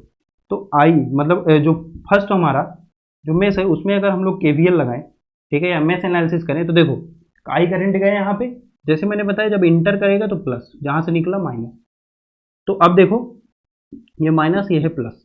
ठीक है, तो अब देखो यहाँ पे, यहाँ से शुरू करते हैं, तो पहला जो हमें मिला, जो हमें पहला टर्मिनल मिला वो मिला निगेटिव, मतलब कि -10 वोल्ट। ठीक है, इसके बाद जो यहाँ पे पहला जो टर्मिनल मिला, ठीक है, वो कितना मिला, प्लस I इंटू आर, मतलब V इक्वल टू IR, तो 2I। ठीक है, फिर यहाँ पे आए तो यहाँ पे हमें देखो I1 इंटर कर रहा है, मतलब ये प्लस ये माइनस, तो हमें क्या मिला, ये प्लस और ये माइनस हम मान सकते हैं। तो यहाँ पे देखो क्या मिला, प्लस और ये माइनस, तो यहाँ पे कितना है 2 ओम, तो मतलब कि प्लस 2I1, और यहाँ पे देखो पहला जो टर्मिनल मिला वो प्लस 2, दिस इक्वल टू 0, और कुछ तो है नहीं। ठीक है, ये पहले में हो गया। दूसरे में इसमें हम लोग आए, देखो इसमें आए, तो इसमें देखो सिंपल है, देखो यहाँ से शुरू करते हैं, आप चाहे जहां से शुरू कर सकते हो, आप ऊपर से शुरू करो तो ऊपर वाले में सबसे बाद वाले में करोगे, क्योंकि यहाँ प्लस यहाँ पे माइनस, यहाँ से करंट आएगा तो ये प्लस ये माइनस। ठीक है ना, तो आपको क्या करना है, सिर्फ आपको जैसे यहाँ पे अगर नीचे से शुरू कर रहे हो, ये जो वोल्टेज सोर्स है अगर आप यहाँ से नीचे कर रहे हो, तो एक के बाद एक छोड़ के देखो कौन सा है, एक के बाद एक छोड़ के आपको देखना है। तो यहाँ पे देखो अगर मैं -2 वोल्ट से शुरू कर रहा हूँ, ये -2 वोल्ट है, इसके बाद यहाँ पे जो पहला हमें टर्मिनल मिला वो -2, ठीक है ना, तो यहाँ पे लिख सकते हैं -2I1। ठीक, फिर यहाँ पे गए तो यहाँ पे देखा हमने, इस वाले केस में देखो, इस वाले केस में हमने देखा यहाँ पे हमें क्या मिला, प्लस, तो प्लस 2I माइनस I1, ये मिला कि नहीं मिला। ठीक है, अब यहाँ पे गए, फिर यहाँ पे प्लस मिला, I माइनस I1 इसमें भी आ रहा है, तो प्लस 2I माइनस I1। ठीक है, और यहाँ पे गए और यहाँ पे तो कुछ है ही नहीं, तो दिस इक्वल टू 0। तो दोनों मैसेज में, ये हमारा पहली मेश है, हमारी सेकंड मेश है, मेस वो खाना खाने वाली मेस नहीं जो हॉस्टल में रहते हैं, ठीक है।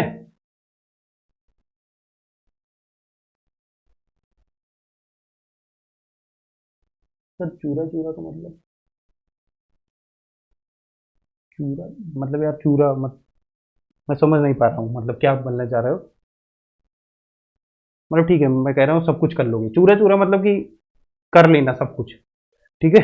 सब कुछ कर लेना मतलब कि कोई क्वेश्चन मिले उसको अच्छे से डील कर लेना। तो यहाँ पे देखो क्या हो गया, इसमें हमने लगाया मेस एनालिसिस, बिल्कुल ये समझ में आ गई, ये भी समझ में आ गई, ठीक है।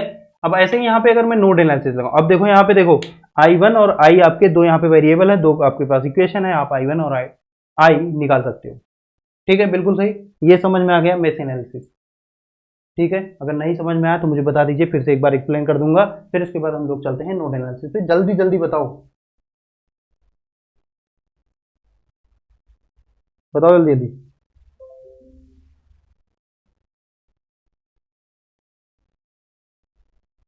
हेलो,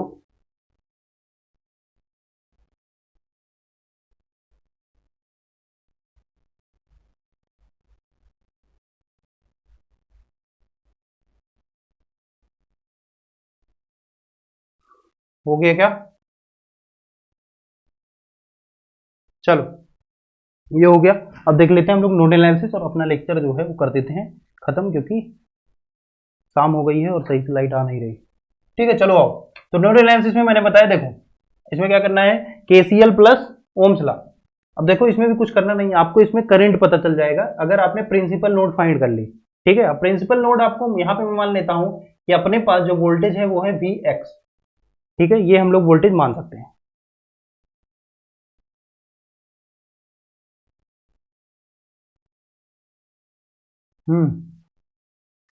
चलो, तो ये हमारा है वोल्टेज वी ऑफ एक्स, ठीक।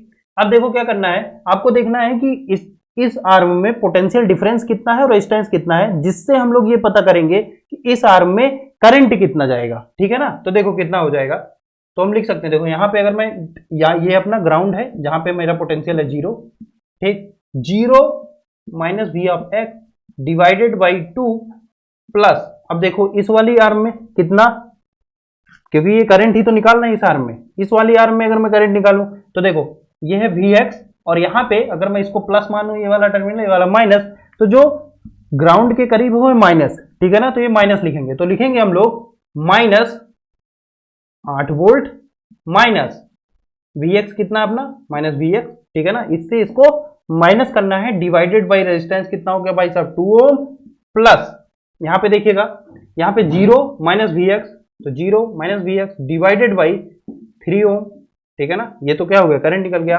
और नेट करंट क्या होना चाहिए, क्या होना चाहिए, जीरो होना चाहिए, मतलब कि यहाँ पे जो नेट करंट है, नेट करंट क्या होना चाहिए, टोटल करंट किसी एक नोड पे जो नेट करंट होना चाहिए वो क्या होना चाहिए, जीरो होना चाहिए।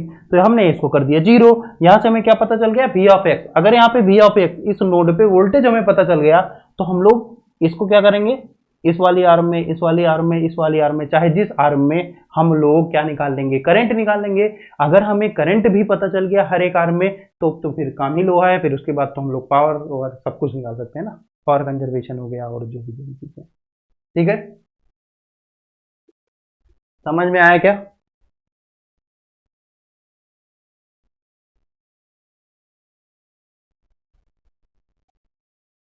ठीक है, तो कैसे नोडल एनालिसिस हुई समझ में आया। आपको क्या करना है, सिर्फ केसीएल लगाना है, किरचॉफ करंट लॉ लगाना है, वोल्टेज डिफरेंस देखना है, ठीक है, वोल्टेज डिफरेंस देखा डिवाइडेड बाई आर, तो वी बाई आर क्या होता है, करंट होता है। तो इस वाली आर में हमने करंट लिख दिया, दूसरी वाली आर में हमने करंट लिख दिया, तीसरी वाली आर में हमने करंट लिख दिया, जहां का जो वोल्टेज है हमने कंसीडर कर लिया है वी ऑफ एक्स, और वी एक इक्वेशन है, एक ही अननोन है, वी ऑफ एक्स आपका निकल जाएगा। तो आप इसको नोड एनालिसिस से लगा सकते हैं, ठीक है, बिल्कुल इतना समझ में आया, इतना क्लियर हुआ क्या?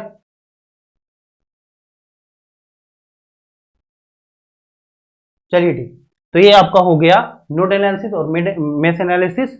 कल वाला जो लेक्चर है उसमें मैं बताऊंगा आपको कुछ थ्योरम्स है, नेटवर्क की कुछ थ्योरम है, मतलब जो नेटवर्क थ्योरी है उसमें कुछ थ्योरम्स है, जैसे नॉर्टन्स थ्योरम है, थेवेनिन थ्योरम है और मैक्सिमम पावर ट्रांसफर थ्योरम है। तीन ही थ्योरम है जो कि इंपॉर्टेंट है हमारे लिए, ठीक है। और भी थ्योरम्स हैं, रेसिप्रोसिटी थ्योरम, ऐसे भी करके एक थ्योरम है जिसको हम नहीं पढ़ेंगे, लेकिन मैक्सिमम पावर ट्रांसफर थ्योरम तक हम लोग पढ़ेंगे। ठीक है, तो 3 थ्योरम्स हैं, कल वो डिस्कस होंगी, तब उसके बाद हमारा नेटवर्क थ्योरी खत्म हो जाएगा। आज के लेक्चर के डिस्क्रिप्शन के नीचे आपको असाइनमेंट इस लेक्चर का मिल जाएगा, उसको लीजिए, उसको डाउनलोड करिए और जो मैं क्वेश्चन देता हूं उसको जरूर प्रैक्टिस करिए। बहुत अच्छे अच्छे क्वेश्चंस हैं, क्योंकि मैं उनको अपने आप से ही बनाता हूं। कुछ क्वेश्चन में आप देखते होंगे आंसर भी नहीं लिखता हूं मैं, क्यों? क्योंकि मैंने इसको खुद भी नहीं सॉल्व किया, बस मैंने बना के आपको दे दिया। ठीक है, तो ऐसे भी क्वेश्चन हैं, प्लीज आप इसको एक से ज्यादा अगर प्रिंसिपल नोट्स हो तो आप एक से ज्यादा प्रिंसिपल नोट पे कुछ ना कुछ वोल्टेज आप कंसीडर कर लें। जैसे मान लीजिए यहाँ पे एक और, जैसे मान लीजिए यहाँ पे एक और कुछ वोल्टेज ऐसा लगा दीजिए, ठीक है ना, ये भी अपना प्रिंसिपल नोड हो गया। अगर यहाँ पे भी है तो यहाँ पे आप Vy मान लो। ठीक है, अब आप Vx जब निकालोगे, Vx पे अगर यहाँ पे अगर नोड एनालिसिस लगा रहे हो तो आप ये वाला करंट देखोगे, ये वाला करंट देखोगे और ये वाला करंट देखोगे। ठीक है, अगर Vy पे लगा रहे हो तो ये वाला करंट देखोगे और ये वाला करंट देखोगे, ये वाला करंट देखोगे। ठीक है, तो अब क्या करोगे, दो इक्वेशन आपको मिलेगी और दो अननोन होंगे Vx और Vy, तो आपको पता चल जाएगा। समझ में आया? चाहना समझ में आया क्या? समझ में आ गया सुदीप? क्लियर हुआ क्या? आप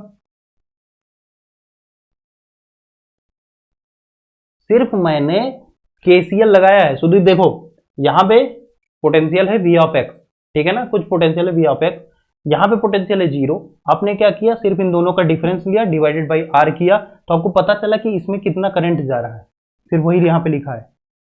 ठीक है, हमने सिर्फ एक कॉन्सेप्ट यूज किया है कि sum of current at any instant of time from any node equals to 0। ठीक है ना, तो किसी भी नोड से, मतलब इस नोड से जो इस नोड पे जो सम ऑफ करंट होगा, मतलब जितना करंट आ रहा है उतना ही जाना चाहिए, मतलब सम ऑफ करंट इस नोड पे क्या होना चाहिए, 0 होना चाहिए। वही कॉन्सेप्ट लगा के हमने यहाँ पे V ऑफ एक्स निकाल लिया। और जब V ऑफ एक्स मतलब इस वाले नोड पे हमें अगर V ऑफ एक्स मिल गया, V ऑफ वाई इस वाले नोड पे मिल गया, तो हम लोग हर एक आर्म में क्या बता सकते हैं, करंट बता सकते हैं, कितना करंट जा रहा है। ठीक है,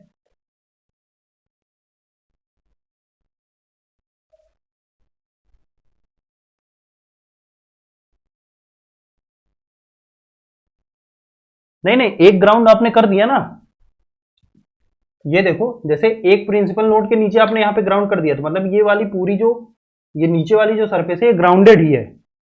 ठीक है, मीन्स इसके नीचे जितनी भी चीजें आएंगी इस वाले वायर में वो सब ग्राउंडेड है, वहां पे पोटेंशियल आपको 0 ही मानना है।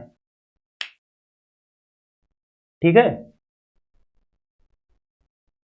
चलो ठीक है, एक बार और नोड एनालिसिस बता देते हैं। मेश एनालिसिस तो आपको सबको समझ में आ गई होगी क्योंकि करते आते हो आप लोग। नोड एनालिसिस एक बार और देख लेते हैं जल्दी से थोड़ा। ठीक है, आओ देखो क्या कर लेते हैं हम लोग कि यहाँ पे मान लो एक रेजिस्टेंस है, ठीक है, यहाँ पे एक रेजिस्टेंस है और यहाँ पे एक रेजिस्टेंस है, ठीक है, ऐसा ही मान रहे हैं। और या फिर यहाँ पे एक वोल्टेज सोर्स भी लगा लो,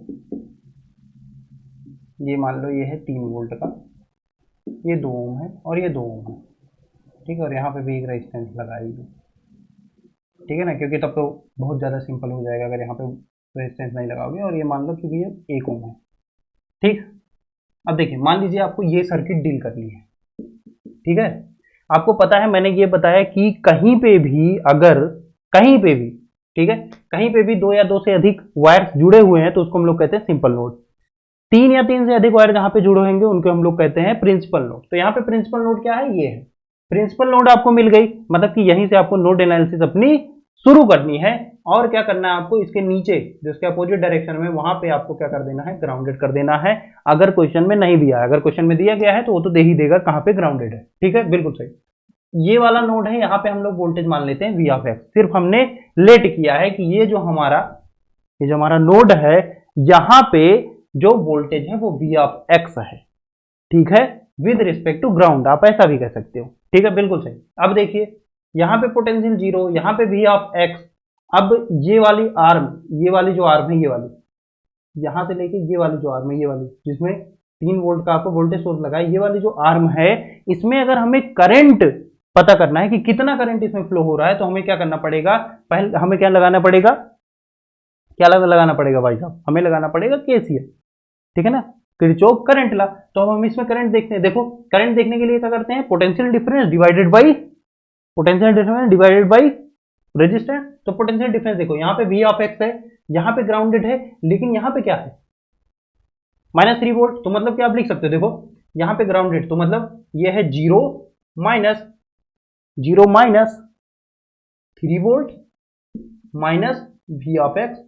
समझ में आया ना। यहां से देखो, यहाँ पे सिर्फ आपको, या फिर ऐसा कर सकते हो आप, यहाँ पे केवीएल लगा दो, सॉरी केवीएल नहीं, यहाँ पे ओम्स लॉ लगाओ। देखो यहाँ से गए, यहाँ पे निगेटिव -3 वोल्ट मिला आपको, फिर आप ऊपर गए -V ऑफ एक्स, मतलब कि ये हमारा पोटेंशियल डिफरेंस हो गया टोटल इस आर्म में डिवाइडेड बाई 1 ओम। ये हमें मिल गया करंट इस आर्म में। इसको हम लोग मान सकते हैं कि यहाँ पे करंट है I1, ठीक है। इस आर्म में हमें करंट मिल गया। अब देखिए इस आर्म में हमें करंट चाहिए कि इस आर्म में कितना करंट जा रहा है, तो प्लस इसमें देखो कितना करंट जा रहा है, V ऑफ एक्स, यहाँ पे 0, तो 0 minus V of X divided by 2, जितना आपका रेजिस्टेंस है V/R, ठीक है।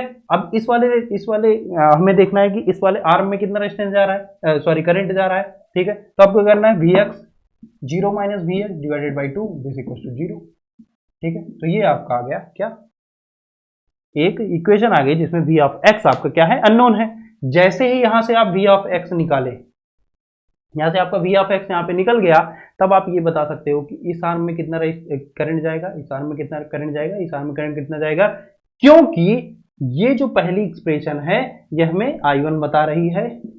ये जो इसमें अगर मैं I2 मान लूं, इसको I3 मान लूं, ये जो सेकेंड एक्सप्रेशन है ये बता रही है I2 को, ये है थर्ड इक्वेशन, ये बता रही है I3 को। I1 I2 I3 तीनों का सम 0 होना चाहिए, इसीलिए यहाँ पे नोड एनालिसिस हमने लगाई, I1 I2 I3 को सम करके 0 कर दिया। अगर हमें V ऑफ एक्स निकल जाएगा तो हम I1 भी निकाल लेंगे, I2 भी निकाल लेंगे, I3 भी निकाल लेंगे, और सभी जो वायर्स हैं उसमें हमें करंट पता चल जाएगा। क्या अब क्लियर हुआ, ये बताइए, क्लियर हो गया क्या?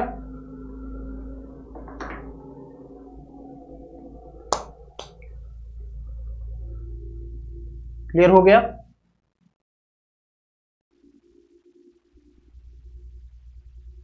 जल्दी बोलो भैया, जल्दी बोलो।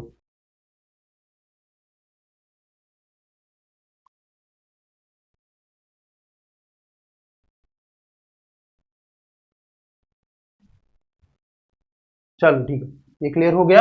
अब हम लोग यहीं पे अपना लेक्चर जो है वो कर देते हैं खत्म, और क्योंकि लाइट की थोड़ा दिक्कत भी आ रही है, और कल हम लोग मिलते हैं। कल के लेक्चर में हम लोग थ्योरम्स के बारे में पढ़ेंगे, और अभी आप लोग के ग्रुप में भी मैं वो जो असाइनमेंट है वो शेयर कर दूंगा। जो लोग यूट्यूब पे देख रहे हैं वो लोग वीडियो के डिस्क्रिप्शन में जाके 10-15 मिनट के अंदर आप लोग वहां से डाउनलोड कर सकते हो, मैं तुरंत ही अपलोड करके आपको बताता हूँ, ठीक है।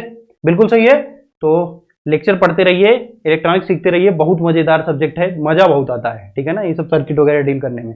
तो मैंने फिर से 9-10 क्वेश्चन दिए हैं, अपने मन से दिए हैं, ठीक है। कुछ क्वेश्चन ऐसा भी हो सकता है जिसका आंसर ही ना आता हो, ऐसे भी क्वेश्चन हो सकते हैं, ठीक है ना, लेकिन आप लोग ट्राई करिएगा। मेरे हिसाब से मैंने सारे क्वेश्चन सही ही बनाए, तो आप उसको करिएगा, अच्छे से पढ़िए, आपकी जैम आपका है, ठीक है।